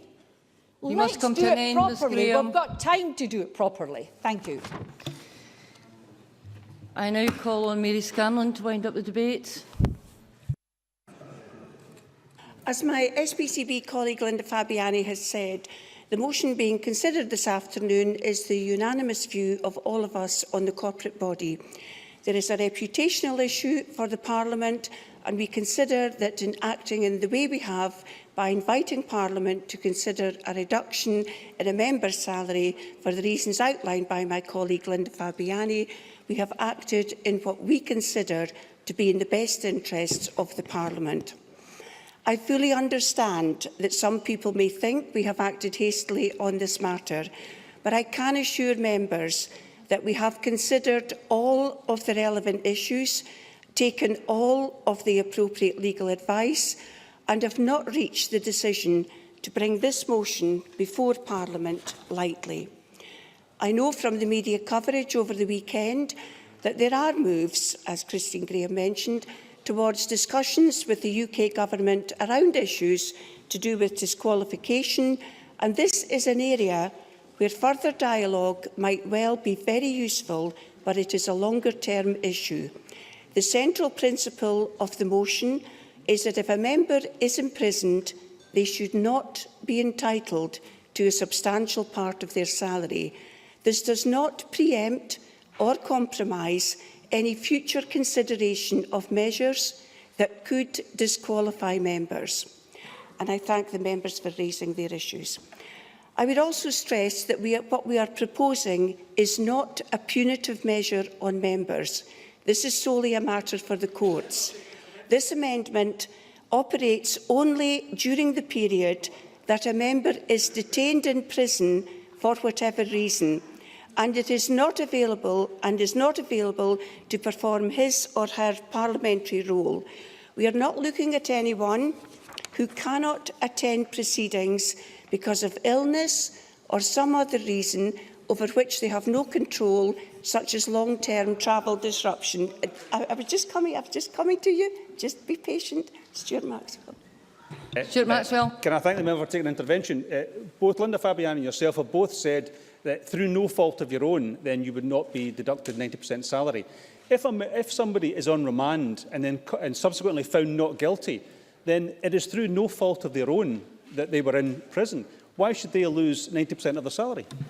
Very good point, and it is a point I'm about to cover, and I do appreciate that it probably does require further explanation. I'm just coming to that, Mr Maxwell. I also understand, I think as Christine Graham alluded to, that not everyone in prison will have committed a serious criminal offence, and indeed it might be considered that some people are in prison because of a matter of conscience. It is for the courts to distinguish whether imprisonment is merited in an individual case based on the criteria which they apply. It is not for the Parliament to distinguish the treatment of individual cases on the basis of the conduct giving rise to the sentence imposed or the motivation for that conduct. The principle would remain that persons who have been imprisoned by the courts would be unavailable to undertake the full range of parliamentary duties, and therefore it is our view that their salary should be reduced accordingly. I also understand, as Stuart Maxwell rightly raised, there may be unease about anyone in custody on remand given the presumption of innocence. Whether or not an individual should be detained on remand is again a matter for the courts. What is a matter for this Parliament is how the salary scheme should treat the resulting impact on the ability of any member held on remand to perform his or her parliamentary functions. This gives rise to exactly the same issue that applies to persons in prison following conviction. Having considered this carefully, our inescapable conclusion is that the same principle which is core to the issue applies, and accordingly, in our view, the salary scheme should treat those circumstances in the same manner. Presiding Officer, I sincerely hope members consider our proposal is appropriate and proportionate and support the motion before us today. Thank you, Mrs Scanlon. The next item of business is consideration of two parliamentary bureau motions, and ask Joe Fitzpatrick to move motion number 7634 on committee membership and motion number 7635 on substitution on committees. Formally moved. The questions on these motions will be put at decision time. There are 6 questions to be put as a result of today's business. The first question is amendment number 7622.1 in the name of Patricia Ferguson, which seeks to amend motion number 7622 in the name of Fiona Hislop on Scotland's historic environment. The way forward be agreed to. Are we all agreed? The amendment is therefore agreed to. The next question is amendment number 7622.2 in the name of Liz Smith, which seeks to amend motion number 7622 in the name of Fiona Hislop on Scotland's historic environment. The way forward be agreed to. Are we all agreed? The amendment is therefore agreed to. The next question is that motion number 7622 in the name of Fiona Hislop as amended on Scotland's historic environment. The way forward be agreed to. Are we all agreed? The motion is amended is therefore agreed to. The next question is that motion number 7629 in the name of Linda Fabiani on amendment to the Scottish Parliament salary scheme be agreed to. Are we all agreed? No. The Parliament is not agreed, therefore we move to a vote. Members should cast their votes now.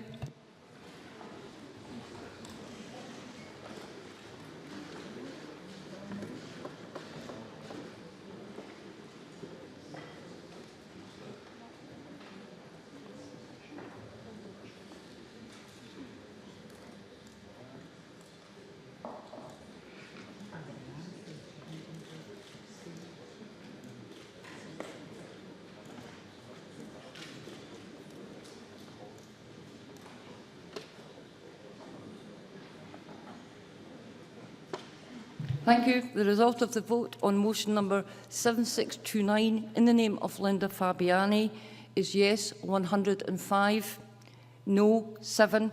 There were 4 abstentions. The motion is therefore agreed to. The next question is that motion number 7634 in the name of Joe Fitzpatrick on committee membership be agreed to. Are we all agreed? The motion is therefore agreed to.